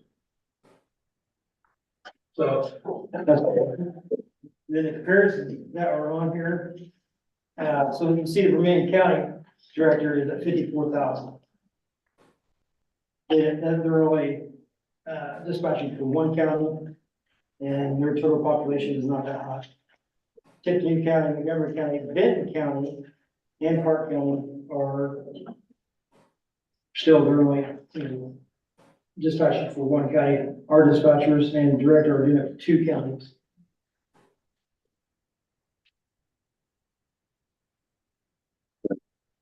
Yeah, Park County population is around 16,000, Benton County's around 8,000, Vermillion County's about Right. like Fountain County, Yeah, and then, like I said, we're doing it for two counties, that'd be 24,000. 24,000 right there.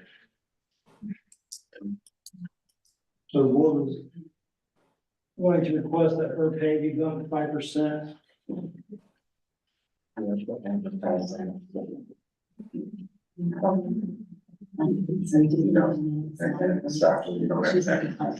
Okay, I know. Is there any questions, discussion about this? We're going to advertise things this year. Right, at some point, when we get. Lauren, but, okay. Is there going to be a pay increase for the deputy director? I didn't include her in on that.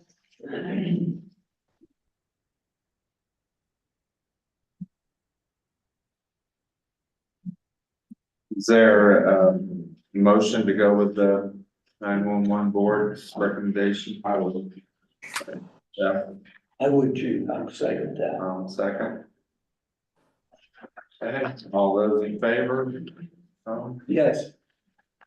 Yes. Yeah, Yes. Yeah. Yes, Yes. okay. So, And also, just a quick note, the jail, we have 65 inmates. We're being paid for 31 of those, 34 hours. And some of that's from Sullivan County, and some of that is from the state of Indiana. okay. Good news. We have, I want you and Andrew for more discussion, but we have one more thing I wanna. Yeah, That's fine. yes, Jeff has. What'd you say, reported The EMA board, How many? 65. 65. There's 65, 34 hours, and 31 are being paid for. I met with the EMA board, which I'm part of. The director's salary currently is 42,384. The office is asking for 63,57 on an increase, which would bring it to 48,741. It would be reimbursed from a grant of 32,827. That amount difference of her current salary and the one she's asking for is $6,357.60, which would theoretically come out of the grant. It's based on a 40-hour week. Anything over would be comp time. Emergency management is a public safety office, and it's over 24 hours, 7 days a week. And she would be running it by herself. She fulfilling her assistance duties too. Of course, Greg helps her son, so that's how she presented to the EMA board, and we voted unanimously to give her that money. So the EMA board to bring. Yeah. And if that is approved and there isn't any part-time, then we wouldn't have to do an additional, at some point we could transfer that, I think. Okay, if this, How much was the actual increase again? I'm sorry. $6,357.60.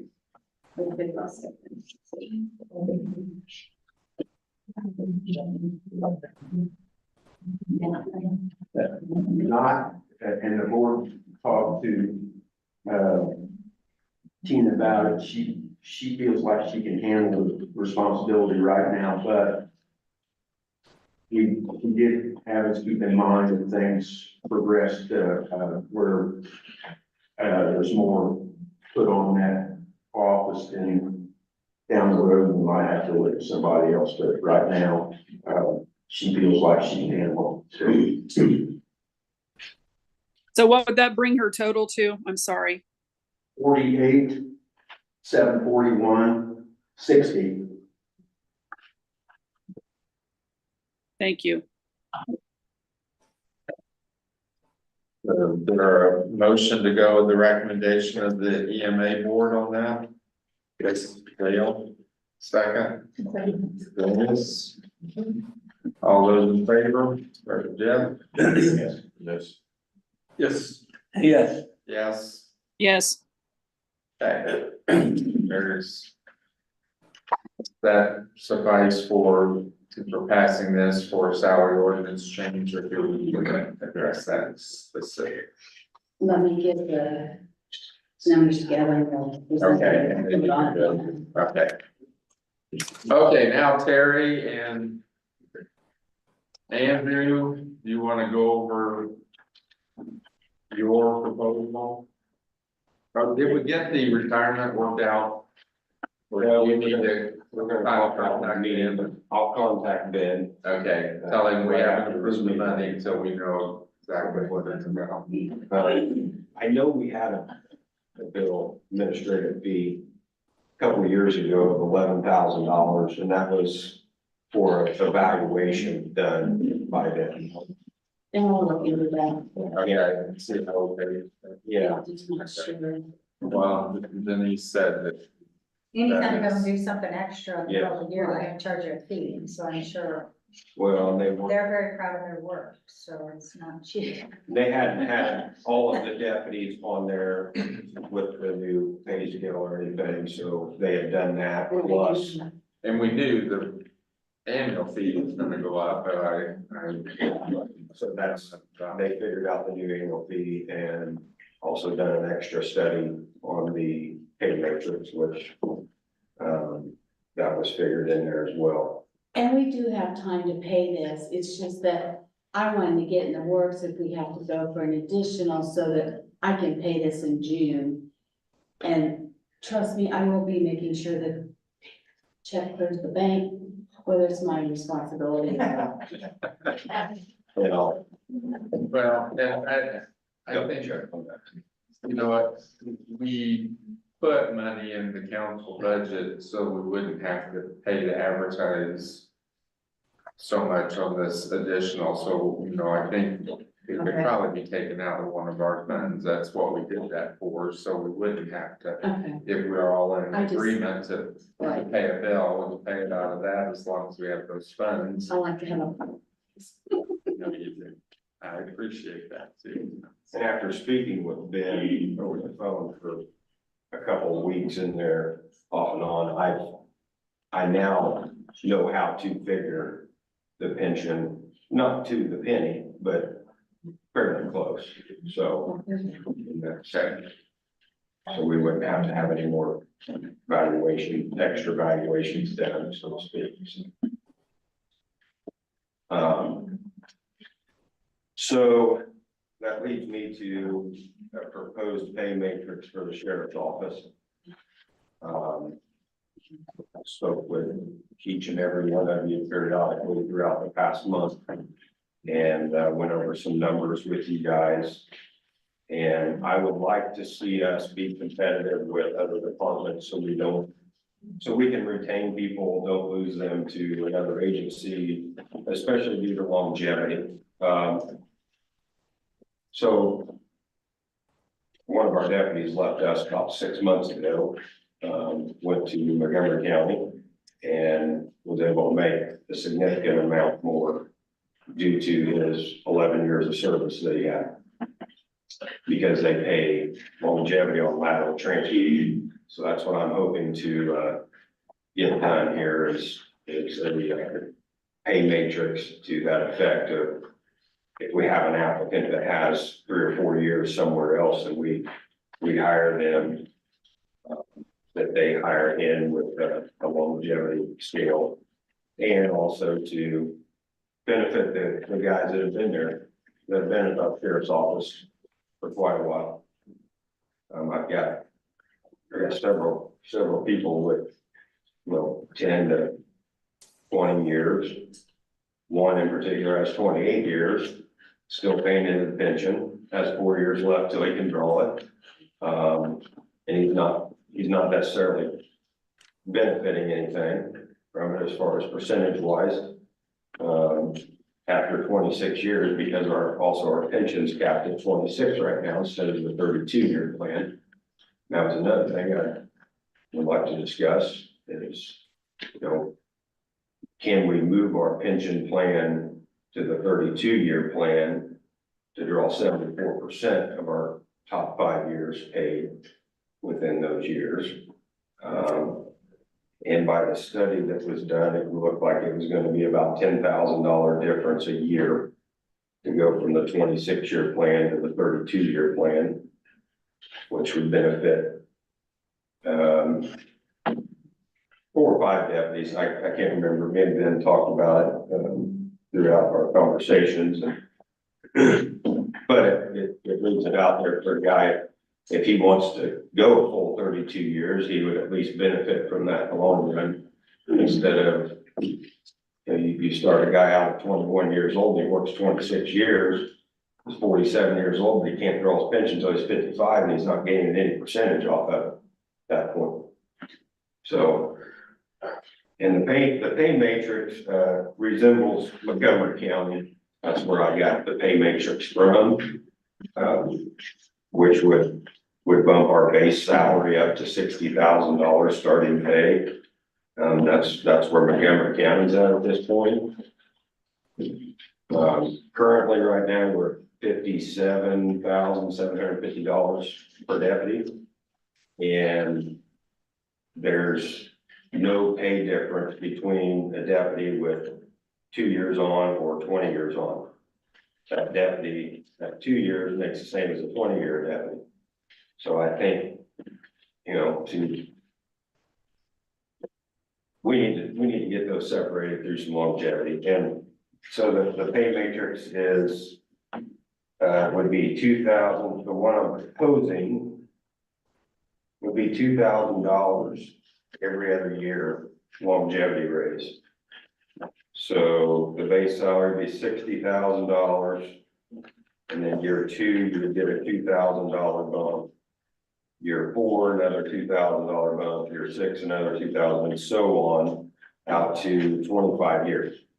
And the reason why I've done 25 years is because currently our pension is maxed at 26 years. So I thought going 25 would be the best benefit for the deputies.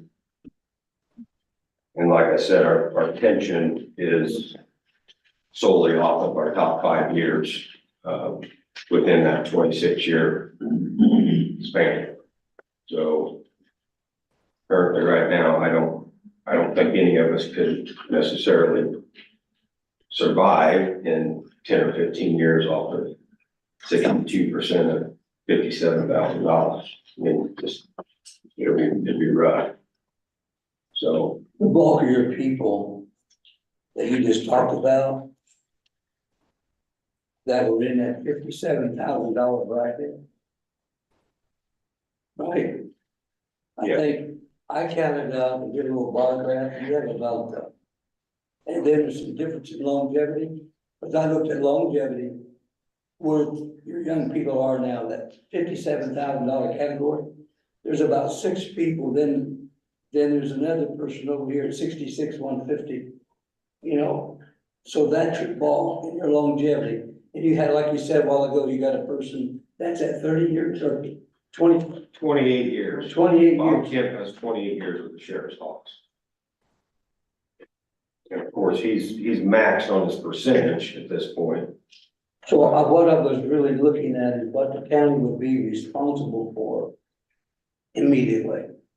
Because I thought when you had a conversation that you wanted to push that to March of this year, or maybe June, March or June. March. Was that in March?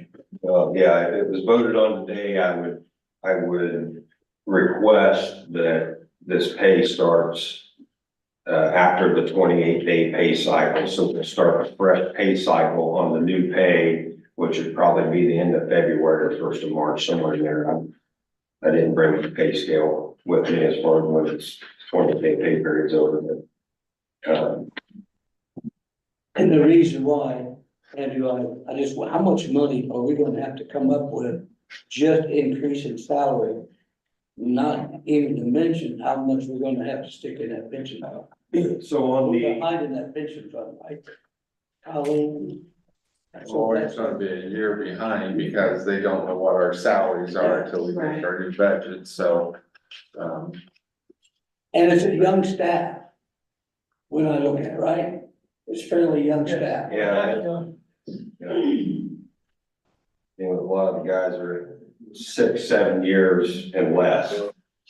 And then the other thing I looked at, Terry and Andrew, was, you got a person who may have his years in, and the salary scale's there, but he said, he's just setting at a standard. He's not gonna receive anymore. He's not, doesn't get an increase in that paycheck at all, but yet he's still on the staff doing the same work. That's what you're talking about. And that's your $60,000 increase if you go from 26 to 30 years. Right. That's what you're talking. Well, so on front loading the longevity pay scale, if you do the $2,000 increments every other year, you're looking at $170,000 or $170,366. Okay, that's the salaries, and then you have your social security, FICA would be 8% of that, so another $13,629. That would have to go to help front load that as well, so you're $184,000 roughly to front load salaries and the social security funds into the budget. Now, looking at the pension, if we were to go with this, next year's pension is $160,404 if we're at our current rate with a 26-year plan. To go to the matrix of the 2,000 every other year on the current 26-year plan, you're looking at $219,000 into the pension. So roughly a $60,000 jump in the pension to go to this matrix. 26-year plan, or is that? 26-year plan. Now, the 32-year plan is $230,000, which is less than $11,000 difference to go from the 26 to the 32 next year.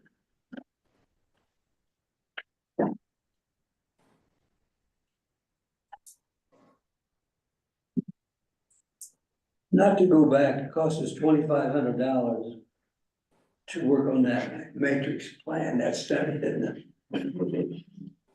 But this cost of $12,000 is kind of separated on a lot of factors, administrative fees, not only the matrix plan, but other things as well. Right, so you'll have, anytime there's a valuation done on the pension, you will have administrative fee to pay, the county will.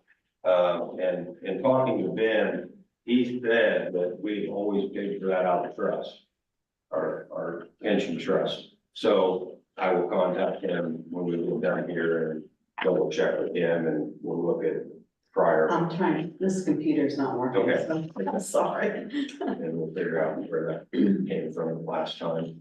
I do remember getting an $11,000 invoice from them a couple of years ago.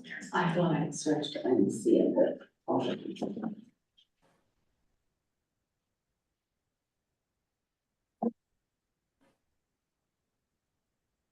And also, another thing that I had mentioned to you all about, if we go to this longevity pay scale of $2,000 every other year,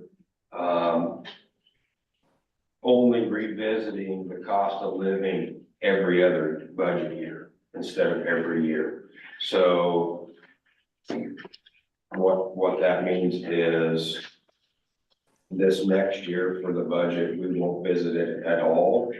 And then the next year's budget, we sit down and talk about it and kind of see what everybody else is doing as far as a base rate. on their new officers. And if we're within reason of that, then maybe we'll decide that we don't need to do a cost of living raise until the next budget that rolls around, like 2 years from now. So every other year we visit the cost of living if we go with a $2,000 longevity raise.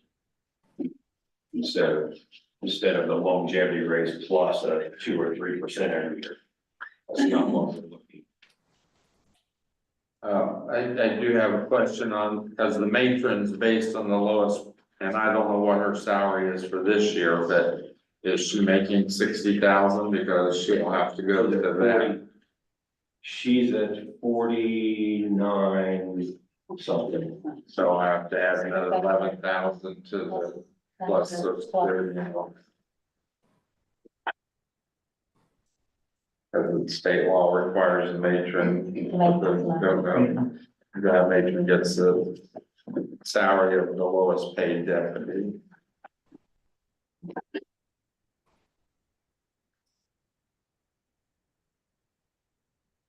It'd be about 11,000, plus another 880 to cover Social Security and FICA. So the cost of living goes up. So if we So were, if we negotiate the cost, if we go to cost of living, that means the matrix will go up. That means those dollars on that matrix will go up. So when you do a cost of living raise, you're doing it off of a base salary. Okay, so the $60,000, we compare to others or whatever, and we decide to do a cost of living because they're 62, 63,000. Bring it up, that's what we base our raise off, the cost of living raise, we base off 60,000, which in turn, all the other deputies would get that amount. So if it was $1,500, all the other deputies would get $1,500 on top of their longevity raise. But what I'm saying is, if you started like at 60,000 and then you give them a cost of, living raise and that made it a 61.5, then the matrix would go up. Give 2,000 from 61.5, right? Correct? Yes. So we're still going to be increasing. Also, cost of living.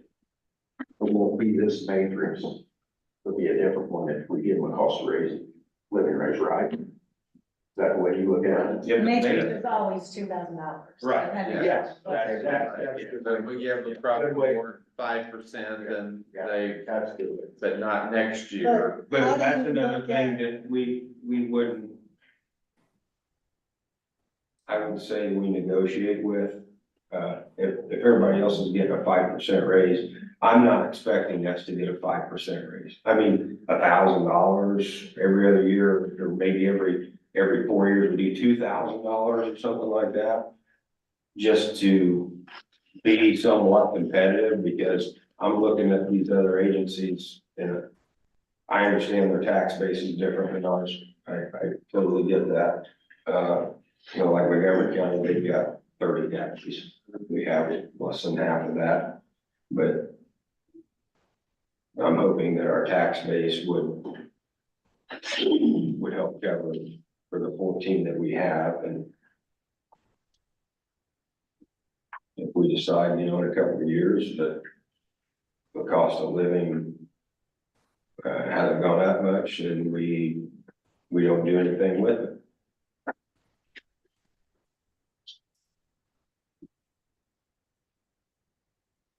we're kind of going through the same situation right now. Yeah, actually, they have 2 positions they need to fill. Because they've lost a couple, one to the Indiana State Police and one to the Railroad Police, but Indiana State Police pays astronomical numbers. That's not even. Their pay matrix, I'm gonna be honest with you, is stupid. I mean, it's too far out there. And we couldn't even compare the state police's pay matrix, not even close, and we won't even come close. Does Crawfordsville compare those to the state? Do they compare their? Crawfordsville compares to Montgomery County, so they've been in a battle for the last. I meant Montgomery County, not Crawford. Do they compare stuff? There's only 2 counties so far that have compared theirs to the state police and have done that, and that's Hendricks and Hamilton. And they went with what the state police are doing, and that's not something that's probably ever gonna be even talked about in my career here. Because it's so far fetched. I'll just be honest with you, I mean. $70,000 starting pay for $3,000 increments a year on state police. We can't touch that. I mean, that's No. Yeah. hard it's hard to compare it. Trying to stay within reason here and not get too far fetched and not gouge the county for more tax dollars or anything, see if we can stay within reason. And I like the idea too that hiring people that have already gone through the training and not having to send them to training and then losing them to another agency. If you start them at a better pay, they're more apt to stay knowing that they're going to be benefited from that. And we as a county are benefited as well. Yeah, and the deputy we lost had approached me about a year ago and asked me about if we were ever gonna get more pay or incentive pay for instructor, because he was an instructor in 4 different categories. So we lost a pretty good asset to our department, by him going over across the border, making $15,000 a year more. And that's a benefit to us, to the sheriff's department, to have people that can do that so we can receive that training without having to send fellas out to go to training. If we have someone in-house that can do it, that's a major benefit. Just playing the devil's advocate. If we just listen to Jason Simler talk to us about our budget and our finances. And, I'm just kind of running off the general fund right now, but it took a pretty big nosedive. The only way we can recuperate it is taxes. And, that kind of concerns me.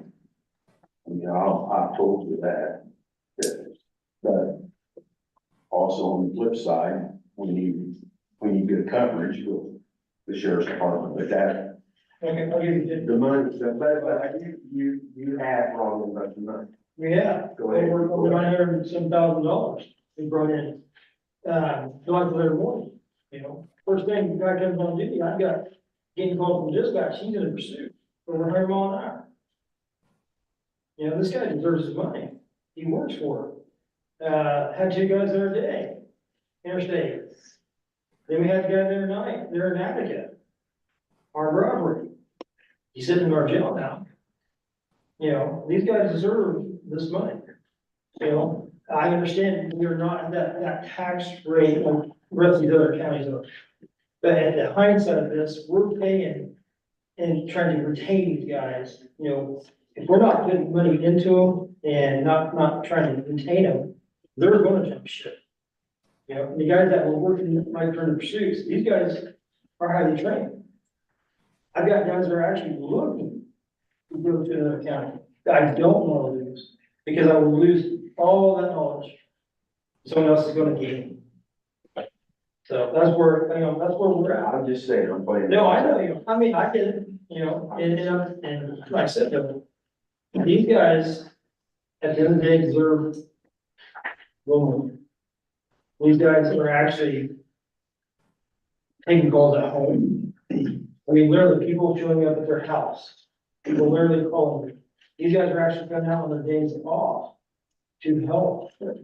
Or get in, we had one here a while back. Gentleman was in a bad mental state, I'll just put it that way. White calls a deputy. Deputy starts calling, making calls to everybody else, saying, we got some problems. So we got other guys coming off duty that work night shift even, to come out and look for stuff. And we ended up in Montgomery County. He gave 4 hours of his time for this camp. Okay. Yeah, he claimed the overtime, and I told him to put in overtime, so. I know that I'm probably a little biased, working with the sheriff's staff as closely as I do. to work with somebody that got it for as long as they have. I know as an ambulance operator and as the coroner, when I go out and the sheriff's got come along, I am safe. And it's because our guys have so much experience. I mean, they have one young guy and he's learning from one of the best roadies that Terry's got. I mean, I know I'm safe and my staff, the coroner staff, are safe when they go out with Terry's guys. And I've had Terry's guys call me and say, "You're on the radio, what are you doing?" I'm like, "Oh, I'm just gonna go out here and, no, you're not gonna do anything until I come with you." You know, they're on the road, but they're calling me saying, "I want to come with you," you know, on stuff that they don't really need to. I feel like I'm okay. But then I've also called the jail and said, "Hey, I need to do this," and one of your guys will with me. Drop a hat or something, so. I mean, we've got great staff. I mean, Terry's staff. Better than, I don't care, better than Montgomery County, better than the state. And thankfully, Terry disappeared, and they have for years, decades, some of Yeah, they take care of the community. I mean, I'm glad we're in that situation with our guys. This is where they live, this is where they work, this is where the kids do the school, this is where the kids go to school. This is where they have other family members. So yeah, it's pretty special with that.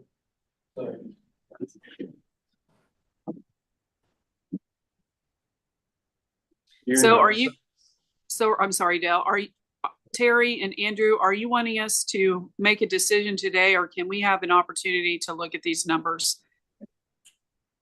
I would like for a decision to be made today, but if we need to move these numbers, I'm not opposed to it.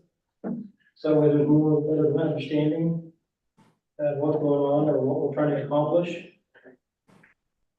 I would ask that, if you guys need time to look at it, I understand it's, we're dealing with quite a bit of money. And we want to make sure that we're paying through the taxpayers. But I don't want this to go to the wayside. I would like to have an answer on this the next meeting, if you guys need time to think about it. And not keep tabling it for months and then it just goes away. At least would like to know March's meeting, where we stand with it. And either way, we may revisit it if you guys decide that it's too much or whatever, we may revisit and renegotiate or whatever in the future. Well, you get, I'm just playing devil's advocate, okay, so, but you gave me 3 different scenarios. That's all I think everybody's asking is, we want to just put the numbers to it and see how we can. Can we understand that? I think we do want to do something. Right. I think I'm not gonna. Yes, yeah, I think it's a good idea to look at it. And conclusion and see what's going to benefit us and you guys. We're trying to be very transparent about this. We're not trying to gut the county in any way. But we are trying to retain our people from jumping ship and going somewhere else. Terry and Andrew, so you're trying to go up a step, we all do. So you believe this will help with retention? Yes. And with recruitment? Are you saying if that is done, what would be the circumstances in which that problem isn't solved? As far as the retaining. Yeah, what if it doesn't solve the problem? What would you say the issues were? With the guys that we have and what's going on, I would almost lay a paycheck, it would cure the problem. I mean, these guys got families to take care of, they're thinking about their families. What would be next on your punch list? Like, this is resolved. What's your next one too? My next 3 years, I'm done. I don't need no more. Yeah, I mean, for the department. Sorry, I know it's not about you, but what would be the next one or two items on your punch list after this. As far as, and we've spoken about this, I'm very transparent about it, as far as on our punch list or bucket list, if you wanna call it that, it was the pay matrix and the retirement. If both of those are accomplished now, we'll leave you alone for the next 3 years until he's done. Make sure that's in the minutes. Yeah. I mean, we revisit the cost of living every. I mean, we can't get ourselves back in a hole in the future. Wait a second, you said the next 3 years. So. That would be the only thing, so it would be, if it was done now for budget year of 2026, we revisit the cost of living and make sure we're still within a good realm of being competitive. Okay. Other than that, the pension, going to the 32-year pension would be a big benefit for. And you guys contribute to social security, right? Yes. So when you said you couldn't live off the pension, that's You part draw 55, so if you take an early draw on your social security at 62, or if you wait till 67, you have 12 years of living off this But that's pension just like before every you. other human. That's no different. Oh, I know. That's right. So you, Yeah, this isn't your sole source of retirement. The difference here is And for like you're me, guaranteed this. if I stay 32 years, I'll be 59 years old. So, like me, it would be okay to not have my social security for a few years, but a guy like their 20-some-year-old that we hired, they retire at 55, then they're not benefiting the percentage right now. That's another thing. they could work somewhere else. They could work in county market, they could work security somewhere. But 30-some years in law enforcement, I don't know that you want to be much more than that. Yeah. You know, Andrew, I'm looking at your longevity again, that's how it started. And, you know, we got, if my longevity numbers are correct, because I asked you guys the other day, how long have you been in the service? Terry, what was 20, he's 23 years? 22 years. And so I'm looking at that 74%, you said you draw about 74% in 32 years. And that'd be an extra $60,000 to take care of that guy. How many of these guys, that you just said a minute, a second ago, I'm not sure I want to stay that long in law enforcement, but in this matrix, it kind of provides a little bit of thought for some of you guys. Let's say I want to stay 25 years, or Terry, you want to stay another 10 years for you. You know, what you gotta be there, 10, that make you 33 years, you're over the limit. It's not gonna happen. I remember we get these bills and not following all of it. So, you know, that's what I'm looking at, and how much money do we have to come up with immediately? And how are we gonna look 5 years from now? You go down that table, that increment, every 2 years, that's $2,000. These guys are rising on the pay scale. We gotta have a crystal ball and look out here, you know, I hope everything's going like it's supposed to be. So the $2,000 on that matrix would be roughly 3% every other year. Yeah. For longevity. That's what I had, about 3%. That's what you've been getting. It's a little higher than 3 right off the bat, and then it goes down to below 3 at the end. So you're averaging roughly 3% every other year. So Is it- so if we're doing longevity through this, and we take the deputies off the Our longevity. county longevity for the deputies would be Taken rolled off. back into it. Okay, Yeah. so that would be, That would some savings. And you know, what's our maximum, 2,000 on that? Yes. So, My two biggest concerns is looking at this, you know, when we just all look at the budget and how much more we're spending is, you know, with these figures for what it means plus 60 extra thousand for retirement and matron, that's $250,000 we need to come up with in 1 year, you know, I have 246,000. And then the second half of that is, you know, I think we need to be prepared as a council to look at each department separately for raises and longevity, because you can't do it in one department, not others. That's, I mean, how are we gonna justify to all the other county employees that we treat them this way? When we treat all the other employees, you get a flat 4%, 5%, whatever it is, raise, you know, I think we need to be prepared for that. So we Approach have kind it. of, I mean, I kind of look at the ambulance and the sheriff as completely different entity than the others because they work a lot different hours.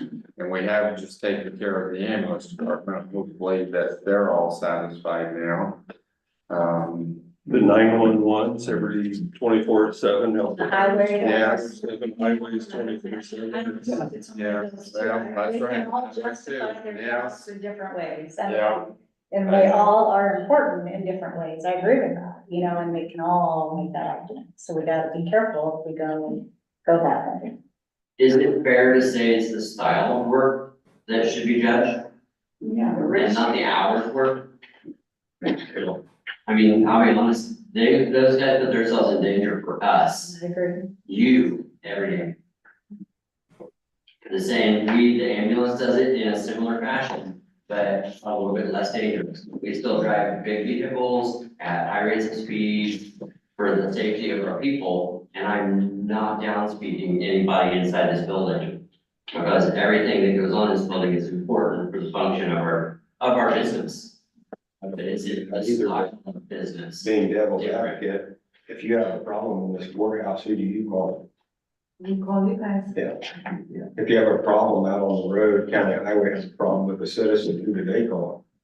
You know, if the ambulance service goes to a scene and they have an unruly person. Everybody can I agree justify that their- We're kind of We need it all. the fault. You know, I have a hard time saying one person's better than another.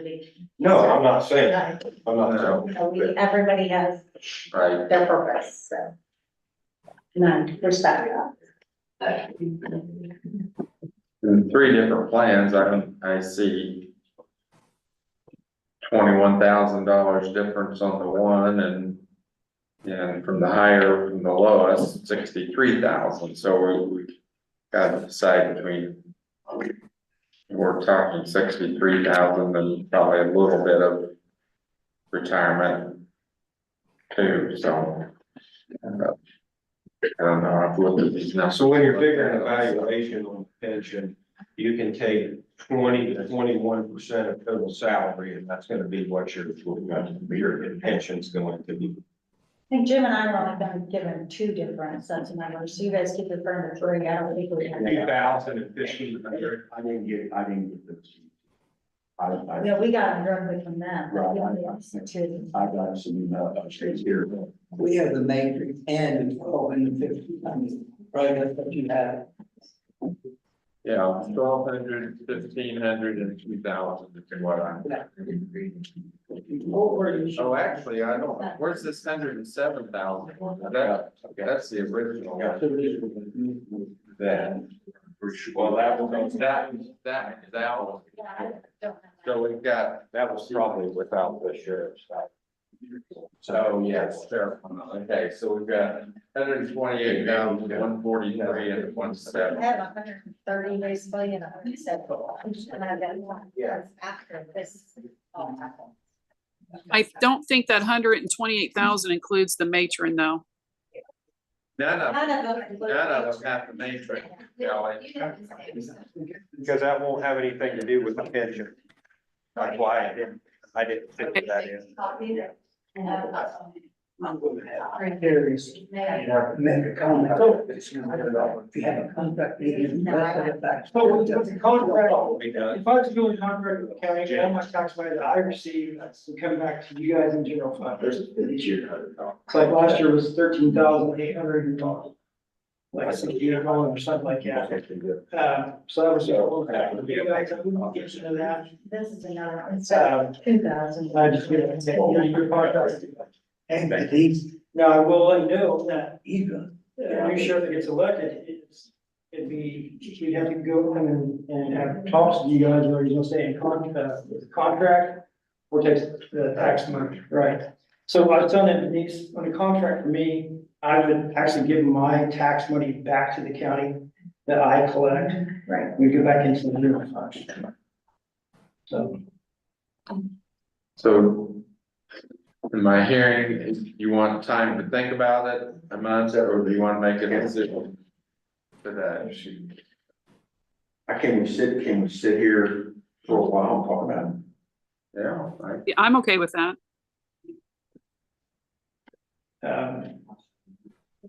Like something you want to stay around for. It's either that or maybe 3 meet periodically during the next month. Like we've done one time to discuss budget things. I don't know. Is that what you want to do? No, I'm just saying if you don't. I think we need to just get it discussed, but I mean, if you want time to look at it, I'm okay with that.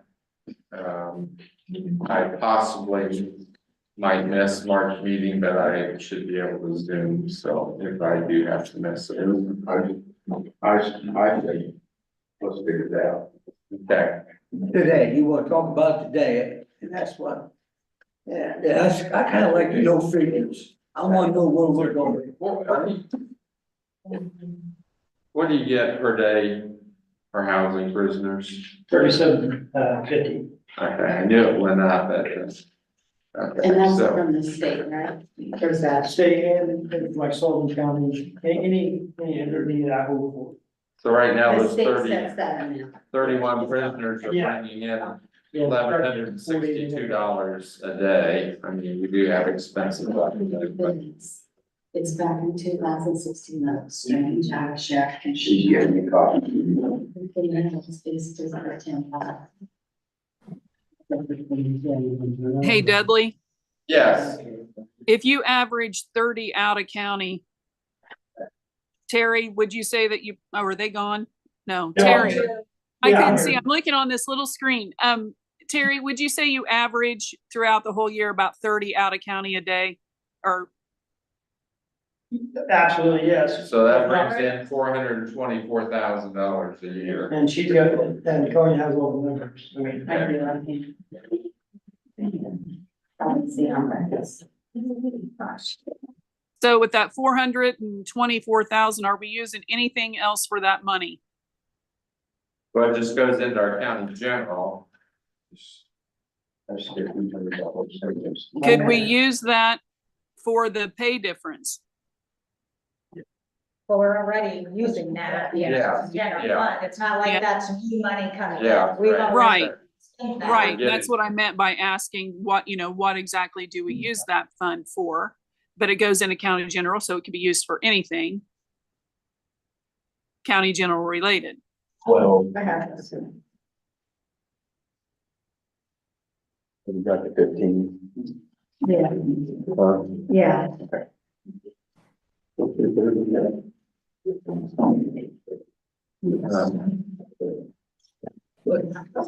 Jeff, are these the same papers you handed me the other night? Yeah. Thank you.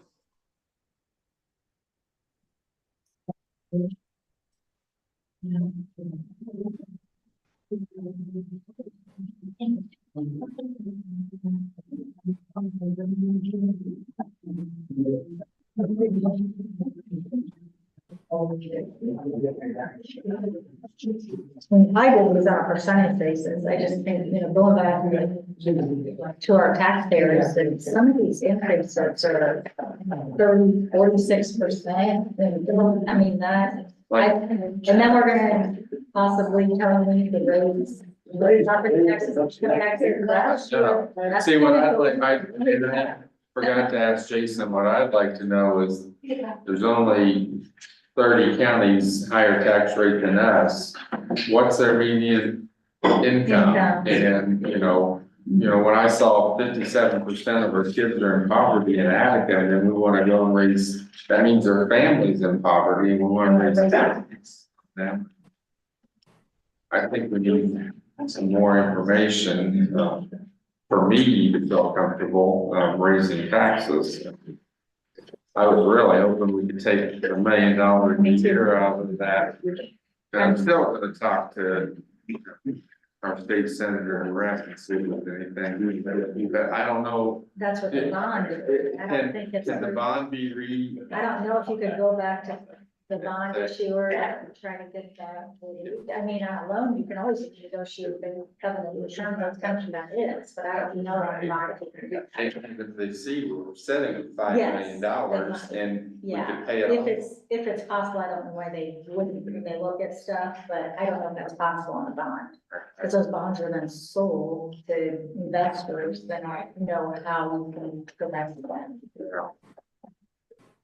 Not that we'll mention this, but if the $1,500 increments in question, maybe in the future or something, I would ask that we revisit the cost of living every year instead of every other year. If you were to go with a lesser longevity. Just food for thought. I think one of the biggest concerns that I'm hearing is that, you know, how do we justify to, you know, most of these are 6, 7, 9,000 increases, but how do we justify the taxpayers? You know, someone's getting a $28,000 increase, $24,000 increase. How are we gonna justify that to, when the taxpayers ask us that? Well, a lot of that's on. And that's, I know, it's because of the number of years, but Years of service plus rent. Well, rent has something to do with that too. But you don't. If you're concerned about people leaving, I think the newer people are the ones that are at risk of leaving. So it's hard to use that same argument for someone that's been there 20 years. But they might leave, I mean, it might, but realistically, that would be a little harder argument to sell to people. You got a guy that's came on board. Making $50,000 across the over, I'm sorry, let's say the next 2 months, Coppersville takes up there. And you're right back in the same boat. And do we have a law enforcement about county? That's really saying, we have enough people to provide that. It's like Texas, it's like, so I was at a conference in the, police, superintendent. So, and he flat out told all the sheriffs, all 92 counties, I'm here to take your guys. That's one. Now, you know, I heard he's been learning about the phone, your guy. She pretty much said, where is that? Could be, you know, that for us, there's not an age limit. Just like some of these other counties, there's not a intense, no jump shit. Are they going to? Probably not. They've actually got their roots right here. These younger guys that I do have in there. And these, they're from here. Are thinking, hey, I can go over here and make X amount more dollars. Versus what I'm making now and not being, I mean, they're not even getting paid for their, instructor. Again, they're not getting no extra for that. I mean, I send them, I pay for it. And then they just get where I lose.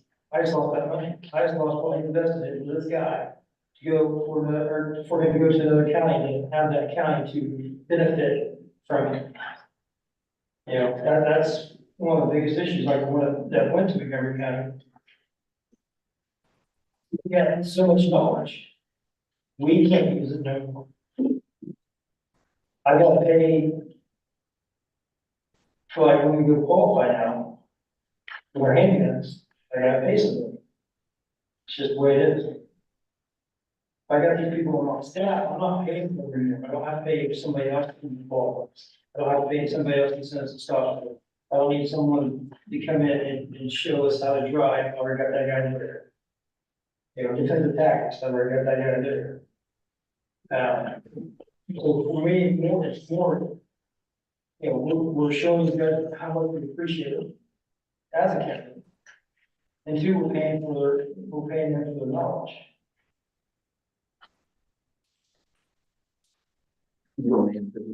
Terry, I have a question. Yes, ma'am. Is Mr. Kemp going to be our detective? Yes. So that's something that we as a council, I think, approved that, or something to that effect, that they wanted to hire a detective, but I think Mr. Kemp agreed that he could do that. Is that correct? Yeah, So they Yes. hired a deputy or opening. so Deputy, or Sergeant Kim is definitely qualified to do the detective spot. The newer guys I have on, in my opinion, don't have enough years on to be a detective. Did that answer your question? Yes, thank you.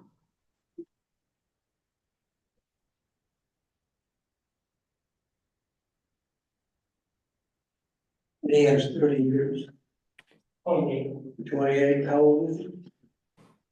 He's 51. He's a year older than me. So he actually, 96, I believe, was when he actually on the road. At 32 years and now, pretty quick.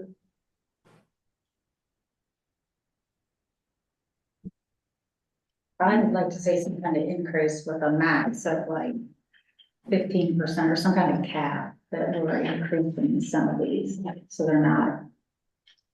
It doesn't hit us so hard when we're already in the red. Yeah. Do you see having to, Yeah. getting more road deputies, right? No, You're all, We haven't hired you have one one, spot yet. yeah. But after that, we're saying, unless. Speak to Devin, yeah. Unless we have a populated. Yeah. And they have there sometime in. Yeah, I agree. Then, okay, you say cap, but then are you gonna go with the 2,000 matrix? Yeah. That, I don't, Just I don't know. cap this at 15%. Yeah, to keep it kind of in a little more justifiable. So. I'm just throwing out ideas. And, excuse me, Denise. Okay.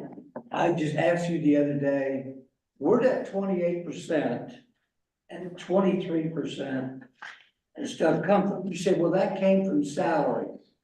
Remember I asked you about that percentage rate? the pension. Yeah, So that's so we got, 21% of total salary is what's paid into that pension. I don't have application from the 15% on the sheriff though would not cover, I mean, you would be better off with the tax collections, so what do you think on? That one must be a bit different. 20?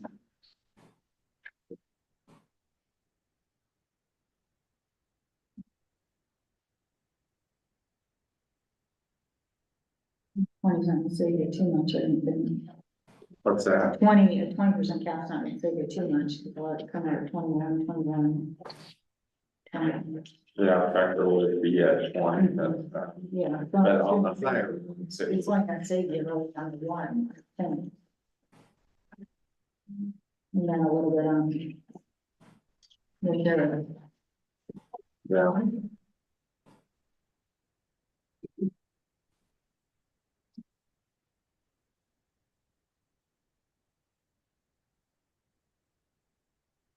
Do you guys have any more questions? I got no meetings. Okay.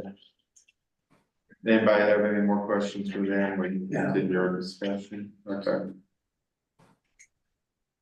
You sure? I mean, I can make a call real quick. Well, I think Okay. we can discuss it. And we appreciate you guys hearing us out. We really do. You know, it's always been transparent to us. We've been transparent together. And we appreciate everything you guys have done. So. Thank you. thanks, Terry. Thank you.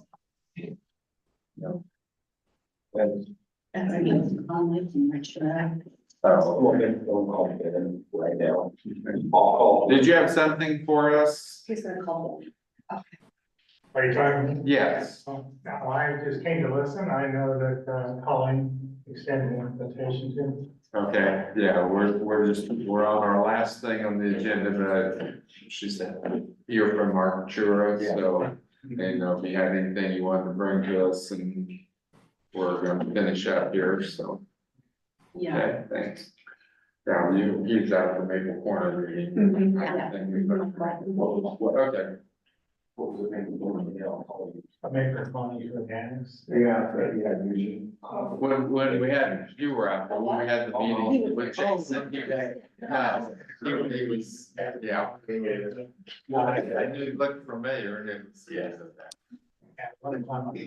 Okay, Denise, let's. Yeah. I'm just enough of talking, I don't know what people think, I mean, it's hard to. it's hard to. Timing is justify, but- awful, I know. sad on this recording.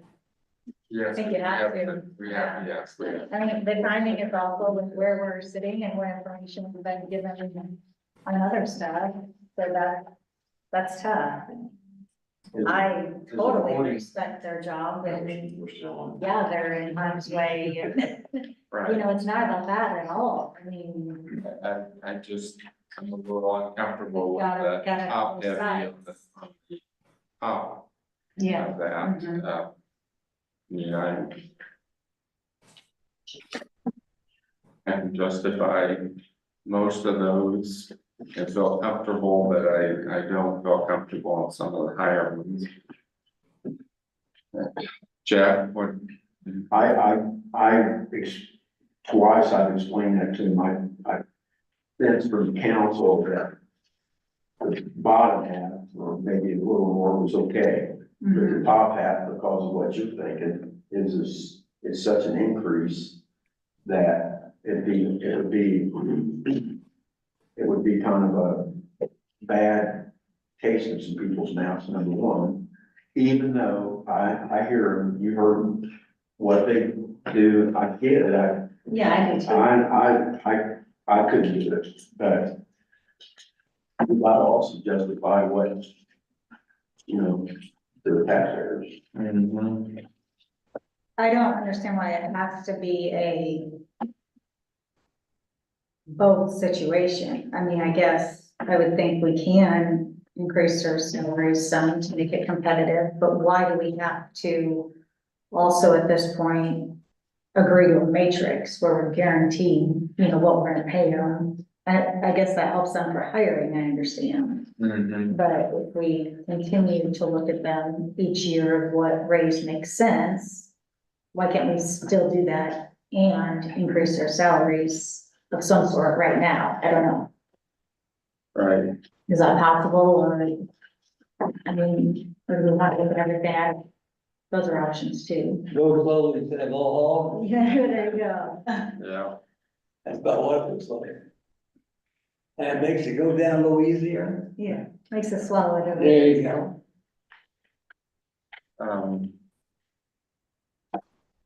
I think the increase for Terry's included, and Jeff, you can correct me, but doesn't it include that $13,000 that gets reimbursed? Right. Yeah, still turn that over to county general. But I think if we make any adjustment to this, then the matrix has got to be refigured.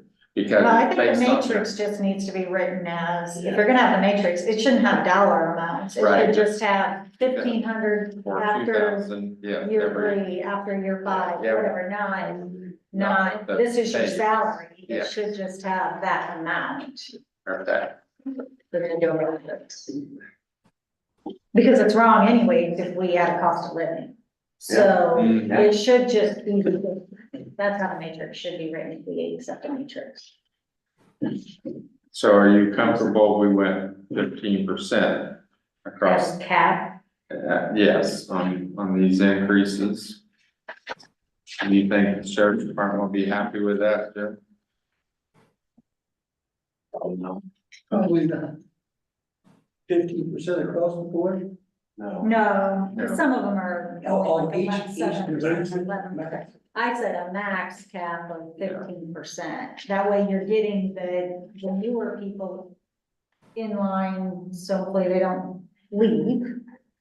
And you're still rewarding the ones that have been there longer, obviously not quite as much, but. Yeah, because it's, you know, it's 57.5 for most of them, like camp would go 60. Percent, 70,000. I feel like with those big jumps, they're wanting us to fix things that were done 20 years ago, when salaries were set, and how the pension was done, and I just don't see it's feasible to fix that all in 1 year.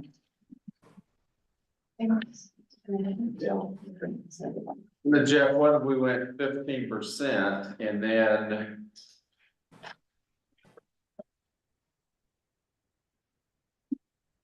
I have, like, make, you know, your years of service. I know what he wants to do is so that you've got 5 years and you got 10 years, you're not making the same amount of money, so maybe make the longevity.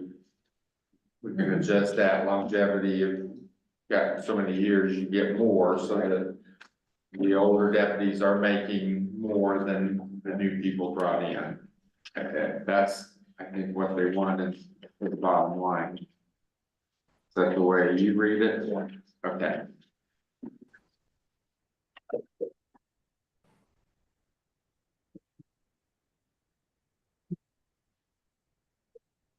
But what, looking at our detective, he would be the biggest jump. It just, I don't understand. I just don't understand how they can.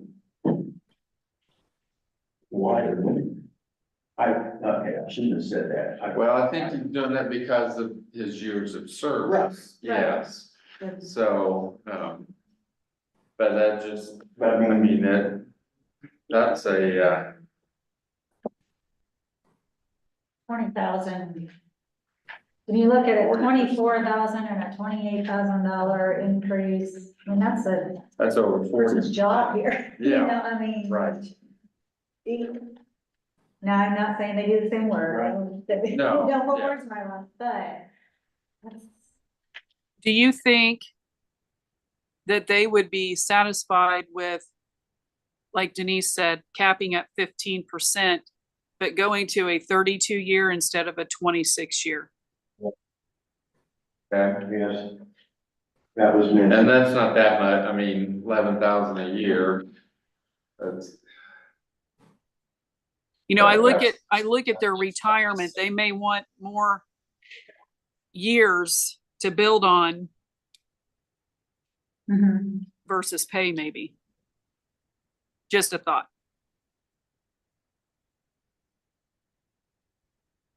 And I'm okay with that. I wonder though. I was thinking. I don't know, I was thinking between 20 and 15%. I don't know, 15 would, I think maybe it ought to be 17. What about like 15 for the low, you know, set of 1 to 5 years is 15, 6 to Well, no, 10. then you're giving some of them more. Some of those increases are only 7 and 11%. No, you're not helping us there. No. Yeah. Some of the people that haven't been there a couple, a couple years, their increases are 7, 11, 9%. Well, one of them's 20%. Yeah. But And, you got like that's 7,000. Powell is going from 57,750 to 62,000, that's a 7%. Smith is a 7%. Hohenstein's going from 55 to 60, that's a 9% increase. Okay. So I don't think we want to give them 15, I mean, that's not helping us. That's overpaying them to take away from the others, that's not. I don't think that's a good idea.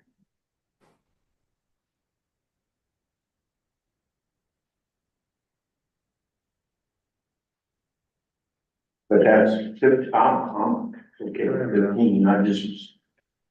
I like Kelly's idea, if you give them, you know, obviously we're not getting all they want, but you're giving them, but on the other side, I know they've wanted that retirement. Yeah. For years, a lot of your counties around have a much higher years of service, so that Yeah. that would be fair, and then encourage them to stay too, you know, on the higher end.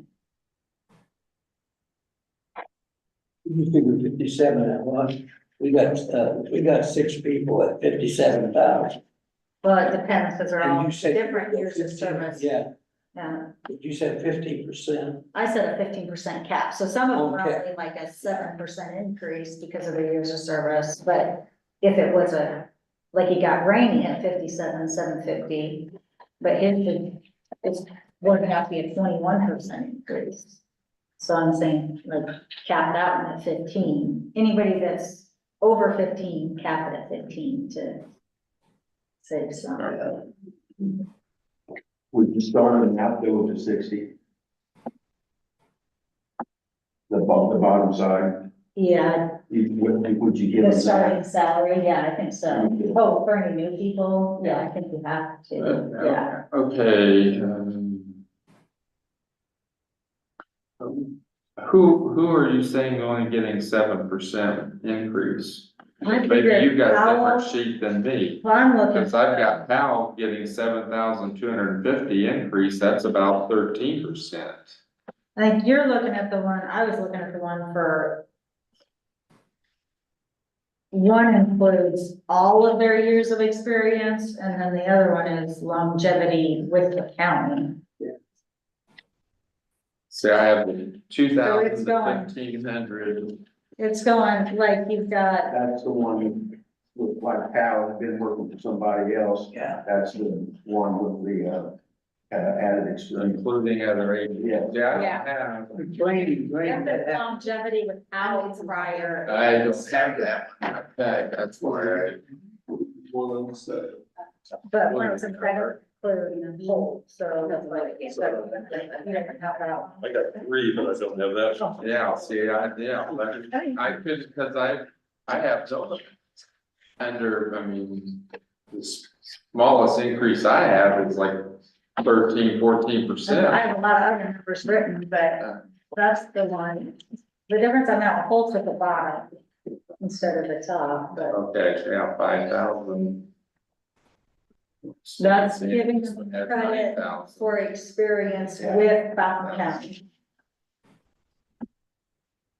Those two, they mean, that don't have, isn't the same one she has. You have that one too. That's what I got from Jeff.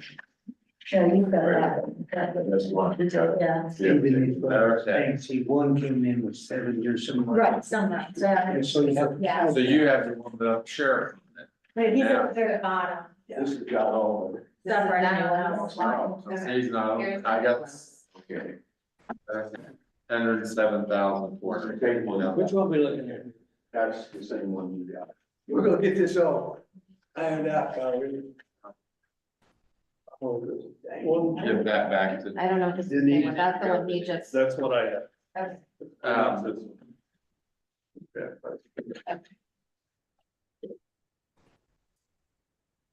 We have this, so if we did. Sentences. No, I gave her almost back. Yep. Has one that's $107,450. You don't have that? I don't. I'll see, Denise's have this, but hers has Terry Hold on it, mine does not have Terry Hold on it.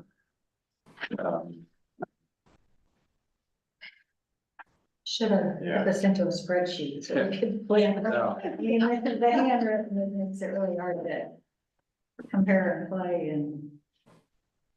That's what, that's 107,000. Yeah, see, that's not what. This is not the one. Yeah. Here's Terry. No, that's still not the one that Denise, because this has Hohenstein $8,000 raise and she has one $5,000 raise. I don't have that one. For 4,200 per balance, yeah. These are 4250,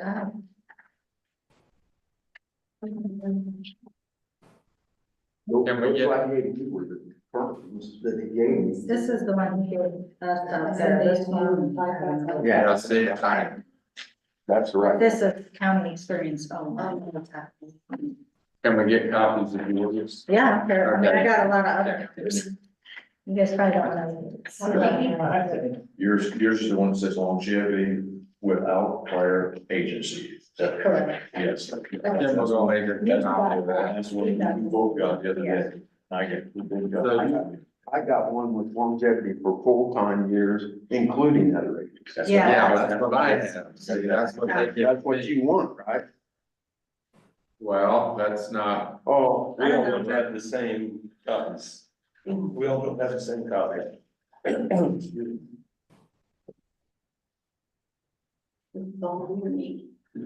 Not heard of it. so you weren't gonna use the other agencies in Denise? I was trying to get it reasonable. Gotcha. Okay. That's what I figured out, the other agencies. Yeah, Alright. well, one's totally, there's a couple I haven't seen at all. These two are totally different than Yeah, because no one has the same copy, so we went in and we had all different, we're looking at. Only one person had this longevity for all full-time years, including. No, that's not, They're not including. not yeah, but including. Some of them were all different. I mean, there was two different I agree with you. charts for.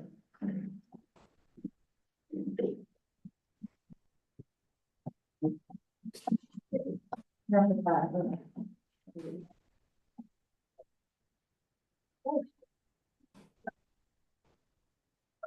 Here we go. I'll just tell you what some of the discussion's been, Andrew, is the longevity without prior. Agency, Okay. but, the cap at 15% raise. And then this matrix needs to be changed to without numbers on here. I think your first year stays the same Yeah. at 60, but then the matrix needs to read 1,500 increments every year, because the salary doesn't mean anything if we do a cost of living, then it's wrong anyways. Does that make sense? And then a retirement, changing it to the 32 years. Okay, Would that be acceptable? so $1,500. Is that what you're saying, $1,500 On the matrix. every other year, so year 2, 4, 6, 8, 10. And we'll look at the cost of living every year, Okay, Changing to 32. 32, and but then the increase. so we're just, at 15%. The biggest difference is on Your top. your salary starting right now, we're capping it. If it was above a 15% increase, we would cap it at 15%. So your years with less, your employees with less experience are gonna get their 62,000 or 64,000, 66,000. But above that, we're gonna cap it at 15% right now. To keep it in line with what we feel can. Where would that put? Where would that put? 13 years. And you got 13 years, right? yeah, yes, And we're saying if you're above that 15%. That would give him about a $10,000 raise. That would put him at 76,072. Is what a 15% raise would be for him, just giving you.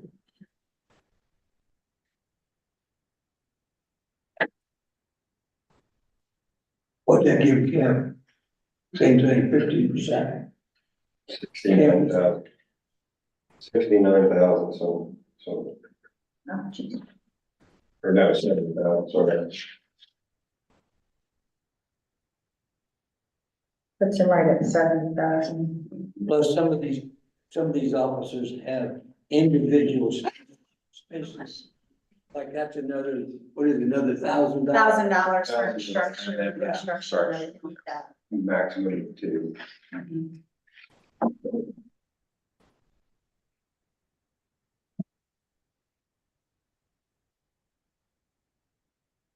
So Andrew, what you're gonna look at, you're gonna look at what I lost. How's it changed? They're capped at 15%. How much is that gonna change these guys at the top of that scale? Because that bothered some of us. Really, because all this boom, exactly, you know, it jumped out there of $20,000 to $23,000. I think that was one of the concerns.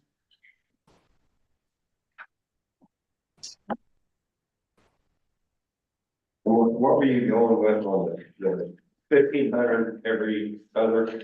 Yes. Okay.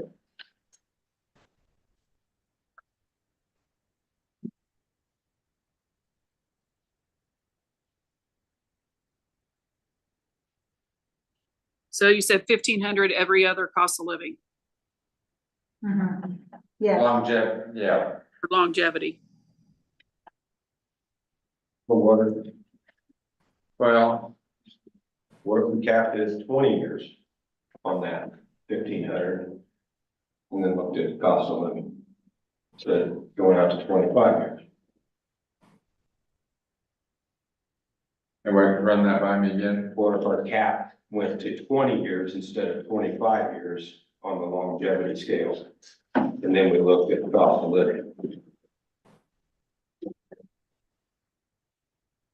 What you're saying, I'll raise that 15% cap. That's what you're really saying. yeah, that, he wants that higher than 15%, that's what he's saying, you know, but. To be identical to Montgomery County, that would be their 1,500 every other 20-year cap, because their guys and gals can retire 20 years, 49 years old. That's why they cap theirs at 20. Now, they still do get a little bit of a raise after 40, but it's percentage. It's not a 1,500. It's just a percentage raise.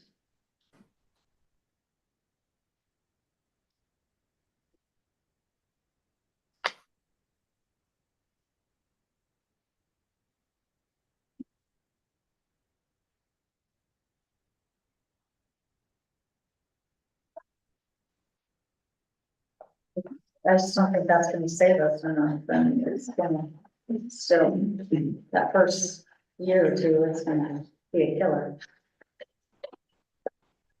So that $68,000 chief deputy, you're looking at that third year.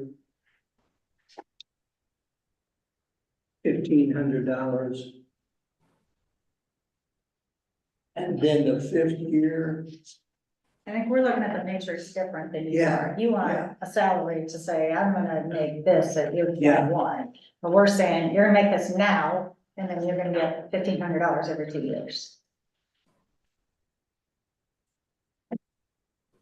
Well, we're not putting a cap on it, so to speak, at Right, years, we're just saying $1,500 every 2 years.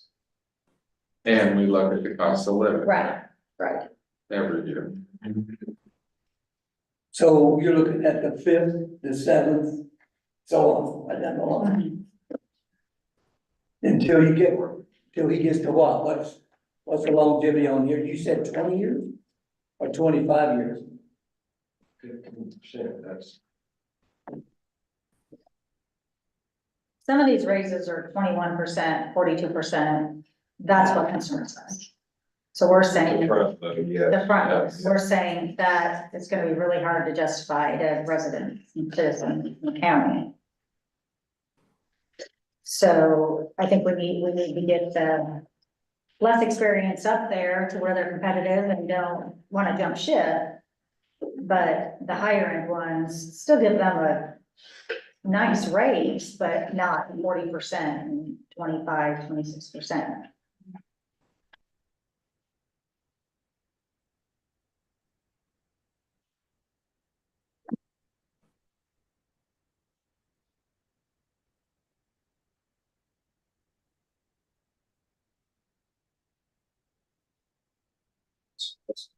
Once you're 15% cap, Then how your raises go after that. You have $1,500 every 2 years.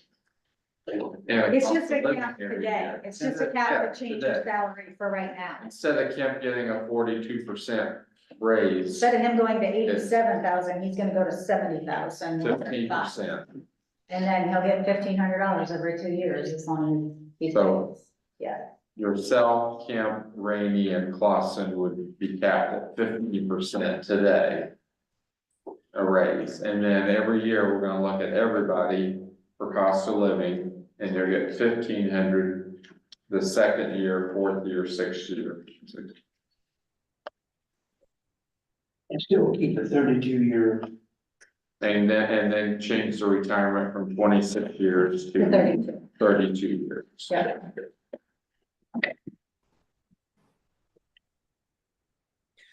What's hitting you hard? Andrew, what's hitting you hard? Well, I don't know that that's much of a separation in pay. And I'm not just speaking on my own behalf, because I've already done cut this down $11,000 from where the other matrix was on the chief deputy pay. They start off at 17,000 above the deputy, and that's, to me, that's not right in this county. Okay, I was trying to be understandable about Fountain County, not basing it off of a county that's a lot bigger.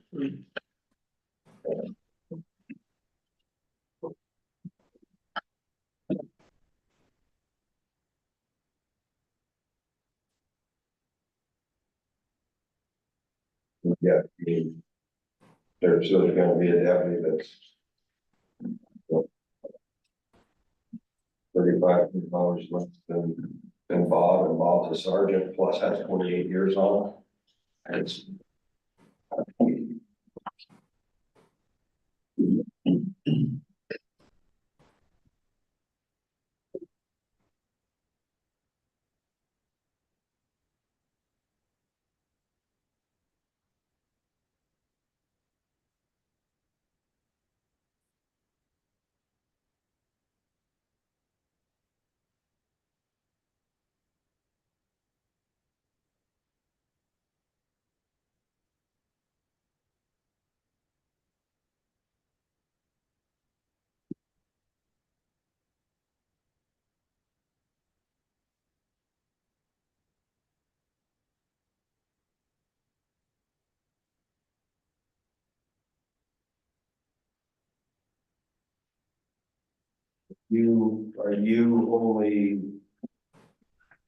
are you aligned longevity with prior agency or just longevity from the county? From the county. Higher.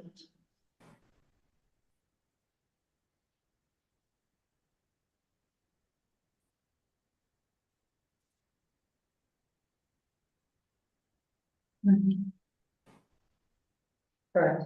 They already got the 5% rate this year, so they're really good to give them to 20% for the year. Those individuals.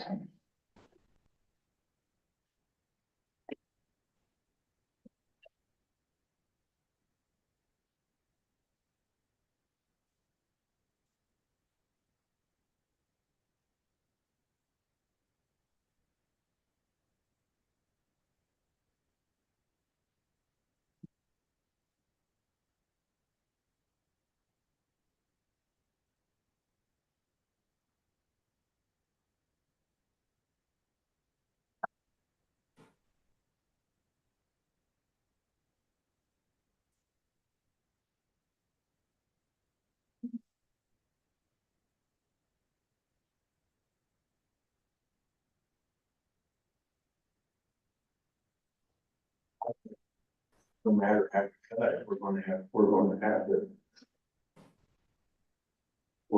to get into the till. Yeah. Yeah, I think that absolutely. for There's- sure, but that's how you, Or, how much can we sort of get into the till? because what the report showed us.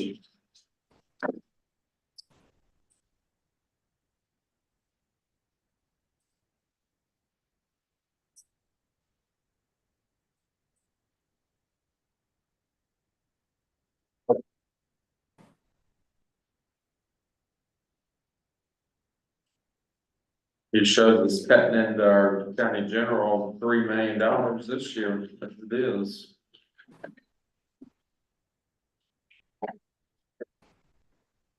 And total of all of our funds, $4.1 million.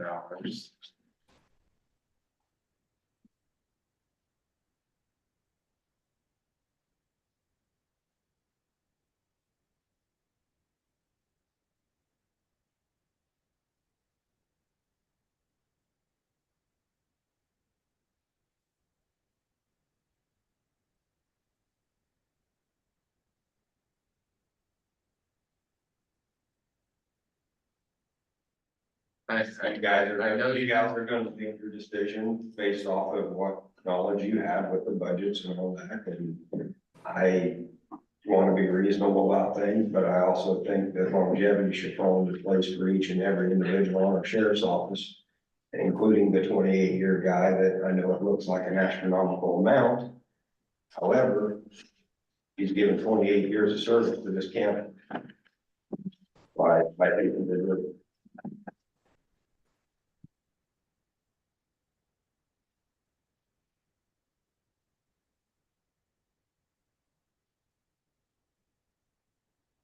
And if you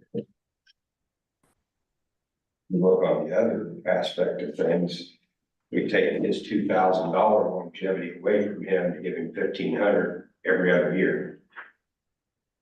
That guy's getting $2,000 a year right now in longevity. Yeah, I do see that, So in 10 years, he's gonna make $20,000. Leave it at the two. leave it at the 2, or do we leave it at the 2 longevity? So that. So they're not taking their, So, yes, because I understand that because the county longevity would be getting $2,000 as it is. And I think it would be acceptable to front load the $1,500 matrix in full. And for him to accept $1,500 every other year from there on out, I think that would be more beneficial to him than capping him 15% and giving him $2,000. I just don't see how we can do that on a upfront basis without budget. I just don't, I mean, that we're gonna be so out of whack. And it's, I mean, nothing against the department or who their work or anything, I mean, it's just, yeah, we it's gotta look just at our. not feasible. But Andrew, what if we, I mean, we settle on this and let's take a look at, okay, the 2,000 longevity, but maybe we can make some adjustments for years of service. Maybe 2,100 for over 10 years to try to get a bigger gap in between. I mean, we can look at that. 2,000 and then 10 years and more, 2,250 years. I don't know, Yes, so. yeah. So they start thinking a bigger gap. Right, so we can, but I just don't think we can afford to take a big gap all at once right now with. When we're hemorrhaging money right now. It's Cynthia. It's next. We're going off of, from the county entire day.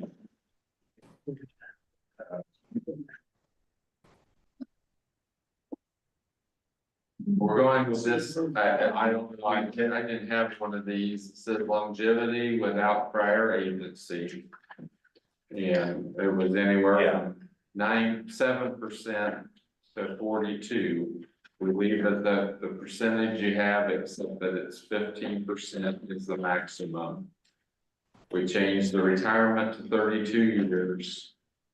And the longevity will be 2,000 for now, but we'll look at trying to down the road, make the gap bigger for your years of service. Instead of 2,000 for everybody, it might be 2,000, 2,250, 2,400 that sound, The matrix, basically, it's out of play at this point.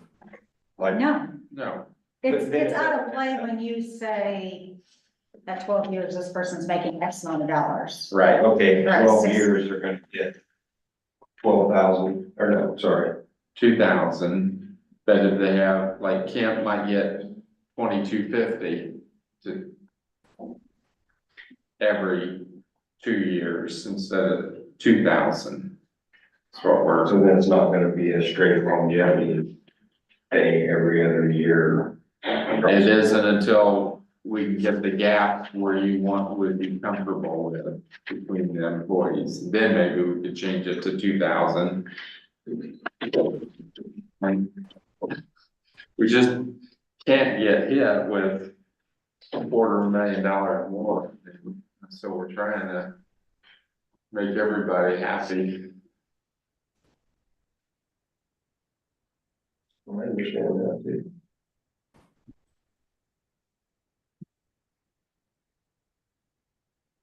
So, Denise, what's that put us at, we do 15% cap? Okay, I can give you, I hopefully if I did them all right, I'm gonna run down this column here and tell you what I have. So Kraut would be at 76,072. That's a 15% raise. Kemp would be at 70,135, and that's a 15% raise. Rainey would be at 66,412, and that's a 15% raise. Boston would be at 66,412, and that's a 15% raise. The rest of them, Bowling, Exxon, they would all stay the same, 66, 64, 62, 62, 62, 60, 60. Polk at 15% raise would be at 102, 446, 60, I think. No, wait a minute, Tecker would not be, because that's 20. Oh, I'm sorry, I didn't figure this, I forgot, I didn't realize that was 20, thank you. So 57,570. leave it 57,500. 57,500. And that would change the matron to 57,500. Matron would be at 57,500. So that would be, what'd you say, she's at 49 now? Yes. And what'd you say what would be? 102, 446.60, I think. Well, I think his salary is not an even number. That's less than he made last year. Yeah, I can't. tax, so he might not want to go with that, then the contract. Might not want to do the contract. Because he probably got to around 104,000. 13,800 plus 89. So, Almost 103 is what he gets collecting the tax warrant. Can you do the 102, 446 plus the 13 and not be a contract?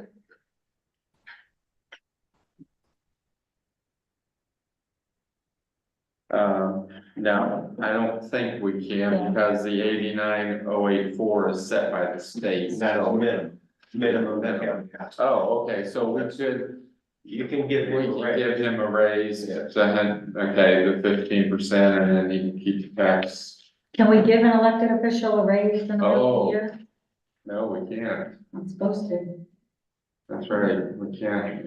I mean, they let us change the salary ordinance because it's July 1. Because the state won't change his salary. Why? That's budget. Yes. So. Terry, we can't do anything with that until, because he's an elected official until. Budget time for next year. We can't change his salary in the election year. Except in July, because the state runs July 1st. So. His will If have. we to did stay. this now and then we could change it in July. It was to wait till January. No, That makes it muddy. His salary is always amended in the middle of the year. Yes, because the state sets it, Yes. but the state doesn't allow a council to change any elected official's salary after January 1. We can change anybody else's salary, but an elected the auditor, treasurer, none of those, we can change it after January 1. Anybody that's elected, so. She can check with, State Board of Accounts and see if, because we do have to adjust it. Since the state runs their budget from July 1 through June 30th, so.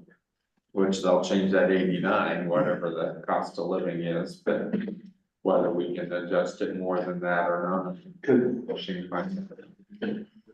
it seems like to me, our sergeant and our detectives, the issue. Somewhat, maybe pretty much the issue. Can we, since he's a sergeant and a detective, jump in the 25% cap? Just him?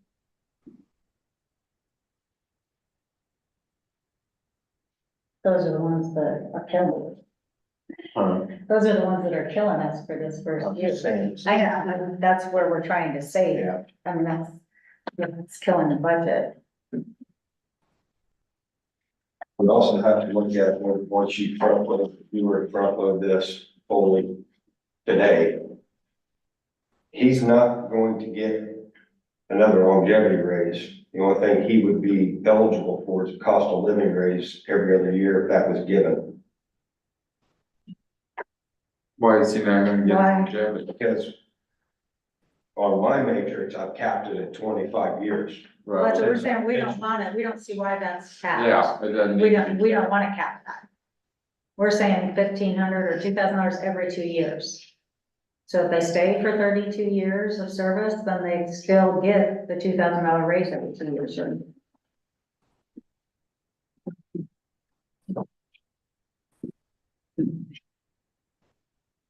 Why do you wanna stop paying them at year 25 if you're Well, gonna that's- increase your years of service to 32? I understand that. And if we were to go with that rate, then Bob would be at 28, which would be another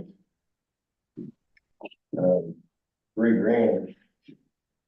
And he'll be eligible for that going each year. It just won't, We're not, it just we're won't. not putting any money, dollar. Can't put amount dollars on Yeah. it, 'cause that's, Yeah. No, I'm not saying that, but we done 1,528 years, so I think we agreed $2,000. Because that's what the longevity is for other employees in the county. that would help. Really, 28,000, right? On top of, Yes, you just don't want to front load that. For his years of service, is that what we're debating at this point? we're, Are we debating, we're putting a cap of 15% if it's over? no, we're just putting a cap of 15% on these proposals here. initial salary This initial starting salary, now. starting now. For this year, The only cap is right now, yes, to see what their salary is gonna be. right now. Then to it keep goes from- to a matrix of $2,000 a year. So he's gonna go from 60,900 to 70,135 and eligible for the 2,000 And the cost of living. and the cost of living. We're just trying to keep from getting hit with $250,000 this first year. And we can look at this, I know you're concerned about the gap. And we can look at this at this 2,000. We can look at for years of service, maybe 2,000 for the younger ones, 2,250. So that we can get the larger gap that you're wanting to get between the sergeant and the deputies. But we're looking at right now what we can get passed through here. That makes everybody happy, that they can talk to the taxpayers and feel comfortable about approving. And get you at least comfortable with our decision. So we see where our finances are. Okay. So what about goals? But I don't think we can do anything till she finds out if we can adjust his, because I don't think we can sign a contract now. So can we Could we go ahead and make the motion for the rest of them, to get this, that part? Yeah, we could do, Okay. yes, the ones you gave us the salaries for. Change the retirement to 32 years Do and do the. $2,000 every 2 years, after 10 years is 20. If you wanna do that, so you, does that make sense? Yes, and then we can look at that if we want to change Yeah, that. that can Okay. And we're not back paying years of service from higher date. Well, I thought, That's, I just wondered if you could reach in the middle, you have to. Years that that worked other places. so, I'm, at this point, I'm not asking for that. I'm only asking for the years of service from the county higher date. Oh, okay. 1,500 every other year from county higher date. I thought after you paid somebody, they had 7 years, was it Rainey? Or somebody who had 7 years someplace else of, There's about half of our department come from another agency. so what you're saying is, we're not gonna give them credit? Right, not for the years of service prior to coming to the Only sheriff. Fountain County, So this is county data. In which it kind of I'm saying, defeats one purpose of trying to bring other people from other agencies over and lateral transfer in your years of service count. If you don't have this matrix with dollar amounts on it, and your matrix is only, say 1,500. 2,000 every 2 Correct. years. When you hire someone, if they have 5 years of experience, why can't you bring them in at? Because we're not 64? we're not paying the other ones that have already been here and done that. I think you will be with these new raises. to get them in here, you're gonna pay them. Otherwise, they won't be coming to you, they're going to Crawfordsville. That's what you're Yeah, gonna, like, I get a guy with 5 years on yeah. this $1,500 pay scale. Who's the guy with 5 years? I'm just saying, like, Okay. for instance, if I get a guy from a different agency that applies and we hire him to 5 years, he ought to have his 5 years longevity up front, day one. So who on your staff right now has about 5 years of experience? Just give me one. Okay, TJ Powell. and Okay, all so he's at 60, 62. He's gonna be at 62. So if you bring somebody in, because we're not going about 60,000 base salary, okay. if you bring somebody in that has 5 years of experience, why can't you start them at 62? Because they'll be taking the place of someone on here and that's Right. what their salary is, so. That's what I'm saying, like TJ, I think he had, well, I don't understand why you're saying they have to be brought in at the lowest level. Yeah. If you don't have numbers on this matrix, they don't have to be brought in at a certain amount. You figure what their salary is when you bring them in. And Here's what then it they is. get $2,000 every 2 years. yeah, but he's one, okay, so TJ started in 2018 at Attic.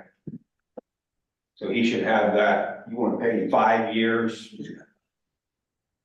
on the matrix. Or 6, I guess it's 2024, and so.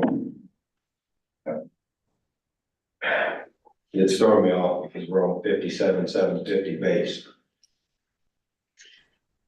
57.5 is your courthouse security person, right? 57,500. Well, that's what Tucker's gonna go to. No, he's not courthouse, he's. Oh, who's courthouse? Why isn't he on there? Courthouse is under jail staff. Oh, jail staff, okay. Tucker is at $50,000 is his Yeah, salary. he's gonna go to He 57.5. goes to 55, you get a $5,000 raise after the academy in your first year, your probationary year, you get a $5,000 raise. He'll go to 55. So we had that set up to kind of differentiate pays from a rookie to 5 years or whatever. That way somebody didn't come in with their academy and then go straight to what my tenure deputies make. I know it's not much of a difference, but it was a difference. What she's saying, Lisa's saying is, why can't we start that individual who's wanting to be because somebody on your staff said that's not fair. I don't think they see where he's been. Right? They don't see that. And once they understand, he's got that experience. He's got 10-year experience. They've only been with the county 5 years. He's got 5 years on it. Plus, he's gonna receive a $2,000 increase. Plus, he's got insurance. Plus, he can go to 32 years or retire, 26? It's up to him, that kind of a thing. And I feel like we need to have at least somewhat of a base salary for a deputy. Like somebody who comes in with 0 experience, you start right here. That way we can tell somebody applying. Now, right now, what you'll start off as. so you're at 50,000 right now, that's current. Right? And you said, well, let's start that base at 60. Is that what you're saying? But you want that experience that was brought to you, maybe up at that 62 to 64, wherever it might be. That's where you're gonna be. Plus that 2,000. So you still have a base. You still have a base to work with. And that person will know that. Plus, he's already been schooled. Right? You don't have to pay for that school. Right. Okay, you have, right now, and then it's gonna go to 57.5. 57,750 is where our current deputies that have experience are at.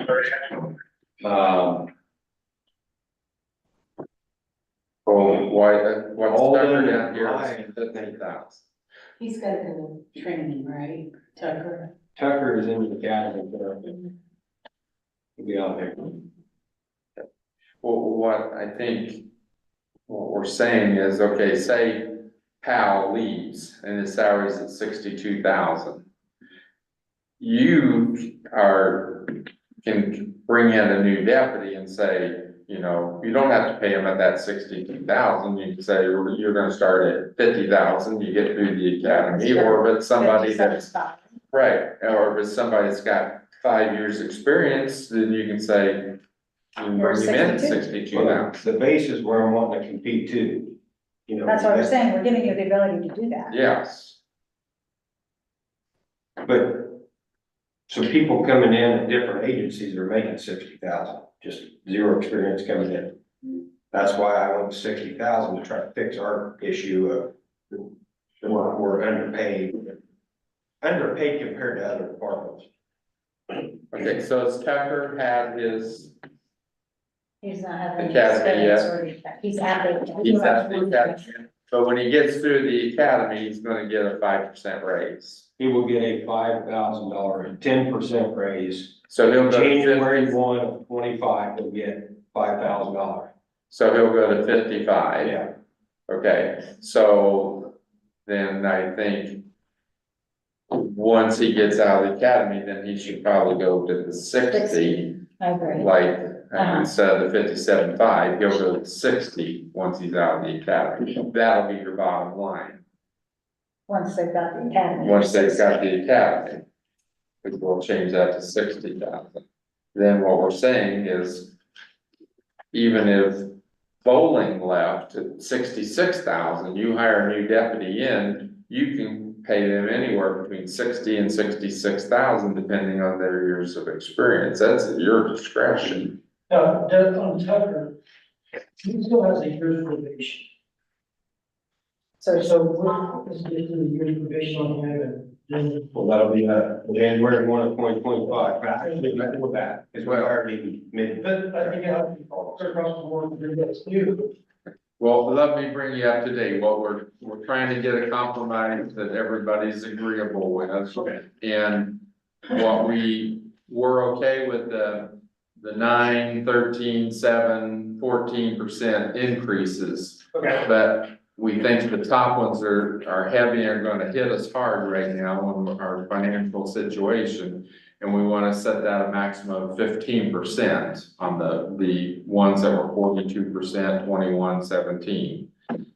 Then we will change the retirement from 26 years to 32 years. Okay. And we will change this take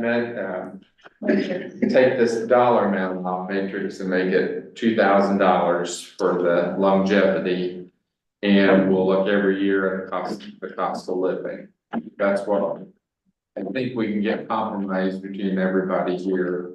And you said every year for the cost. Yes. Yes. But now I don't think we can do a contract with you because we can't change elected official salaries anytime after January 1.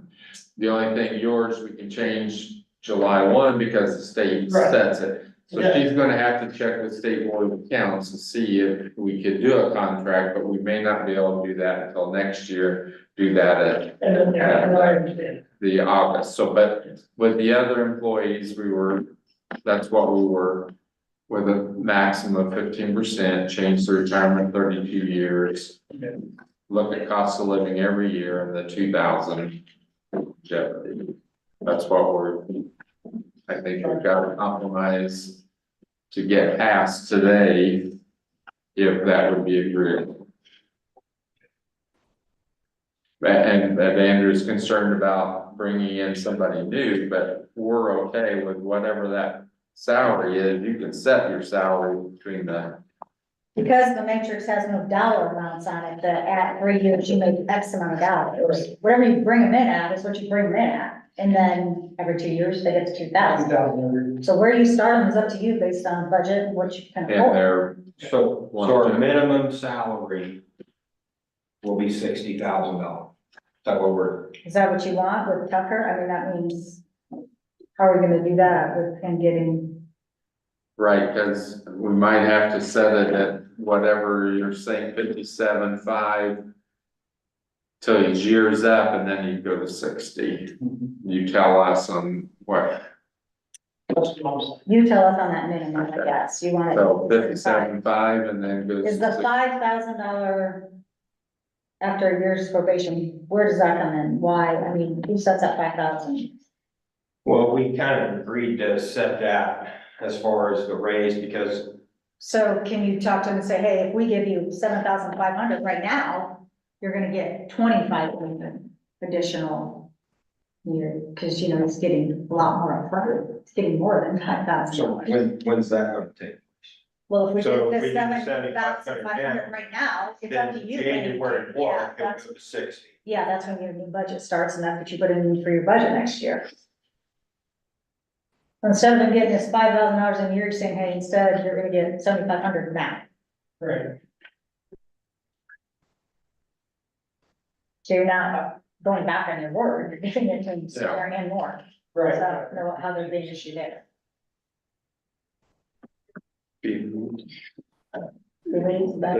The academy.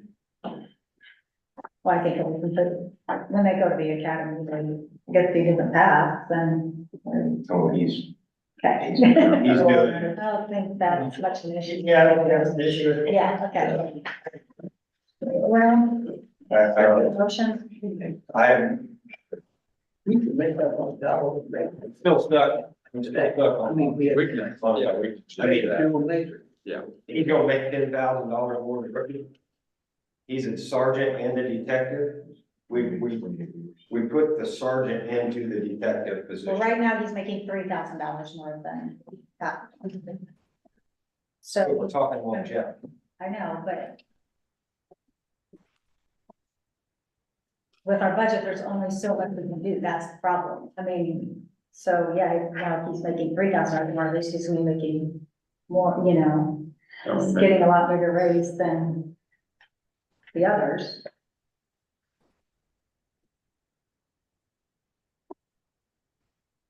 Acceptable to kind of the motion that we're talking about, with the opportunity for the council to evaluate case by case from time to time.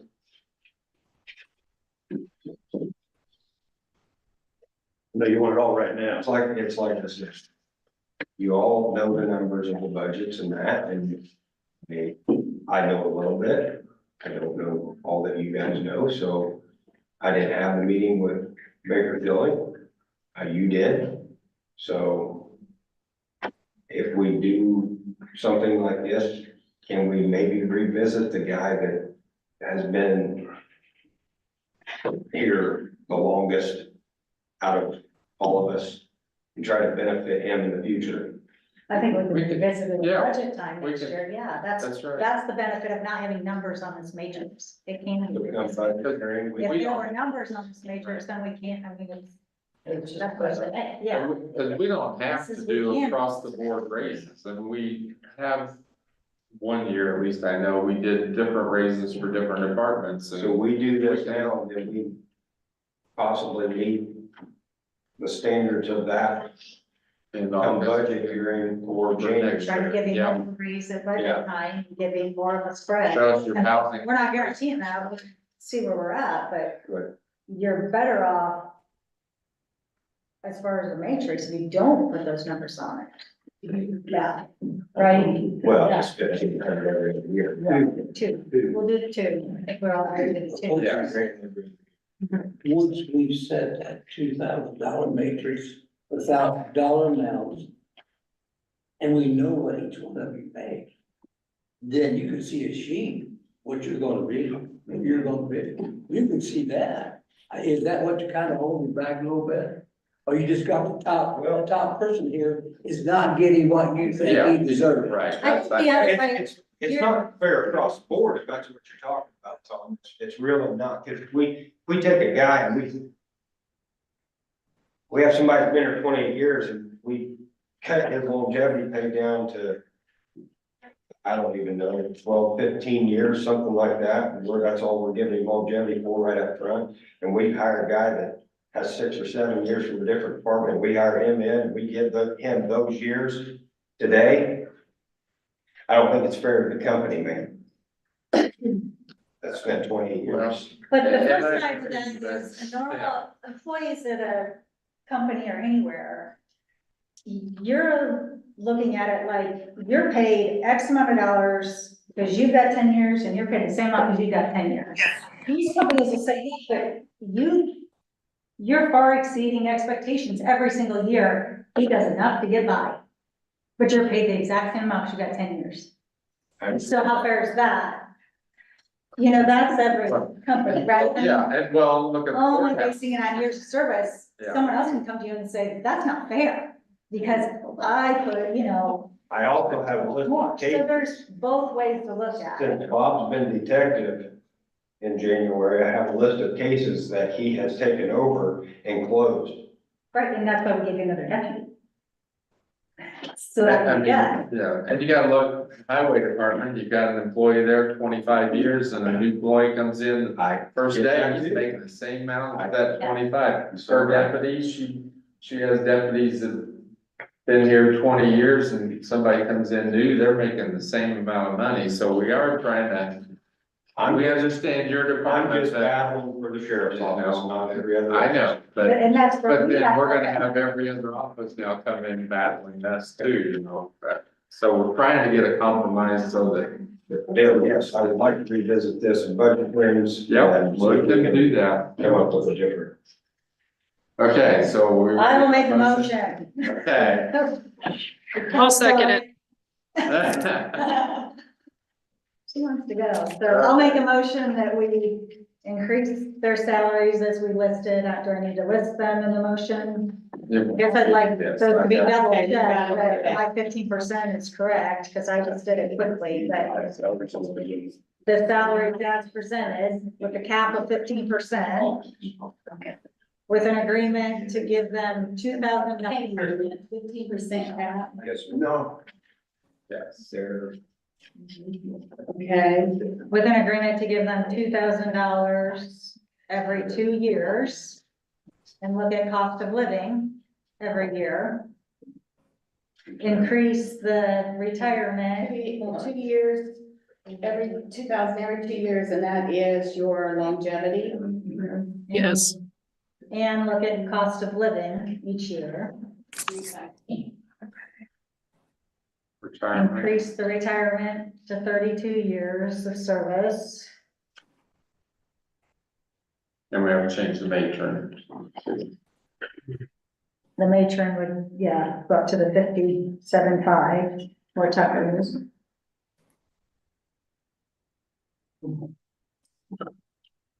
And we're not doing anything with Holt right now. We'll have to Right. take care of some job. Oh. Yeah. Okay, Kelly, you still seconding that? I was just gonna Yeah. say, we same thing about, and from time to time, look at individual. Yeah, I mean, that's every year in the budget, that's not having the dollar. Yeah, that budget hearing, I'll Do that. count about that. Perfect. Thank you. I don't want to add anything. Okay. I just want to clarify about that 30 years. Bob, and how that's, do you understand on that top person? How he will be treated, and so on, right? Okay. Okay, so we have a motion, we have a second. Tom, we'll start with you. Yes. Yes. Yeah. Yes. Yes, Yes. okay. Passes 7-0. So we have lunch. Thank you guys, sorry, you're ready 4 hours early. No, right. Wait, we got it done. Yeah. I'm glad you Hey, said that. everybody, really quick, Hey, I sent you an email that Brenda sent me, and I'm sorry I didn't get it sent earlier. I wouldn't know why I didn't get that done. It's in regards to the courthouse roof.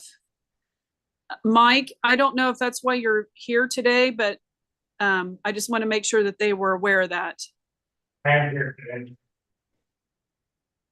She didn't know if that Yeah. right here, here is for the room. I am here today. Okay. Yeah, didn't that go out to everybody? Yeah, we all got that. Yeah, we all had this, Kelly. Okay, I didn't know. I just want to make sure. Okay. Mike wants to ask about Jason Sandler's report. I apologize, I came later than I planned. And I realized he gave a recorder and did not know whether you could share some of the information from his report. Is that, that's public record, isn't it? I would think so. Yeah, the auditor ought to be able to give you a copy of it. Okay, He's gonna get us some additional numbers to look at, not just the annex, but all the Highway. projects and highways.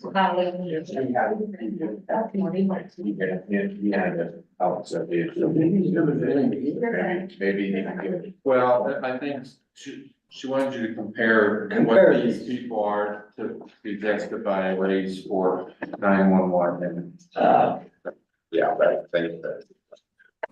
So, we have anything else? Been a long. You have anything else? We made up for last meeting. Yeah. Okay, next meeting is what, March? 11. Okay, is there a motion to adjourn? I'll make- Second? Okay, we've got it passed, so Kelly, you voting for Yes. Yes. it? Yes. Yeah. Yes. Yeah, obviously, yes, okay. Thank you very much. Thank Sorry, you, Mom. everybody. Go get your Happy food. Valentine's Day. Thank you.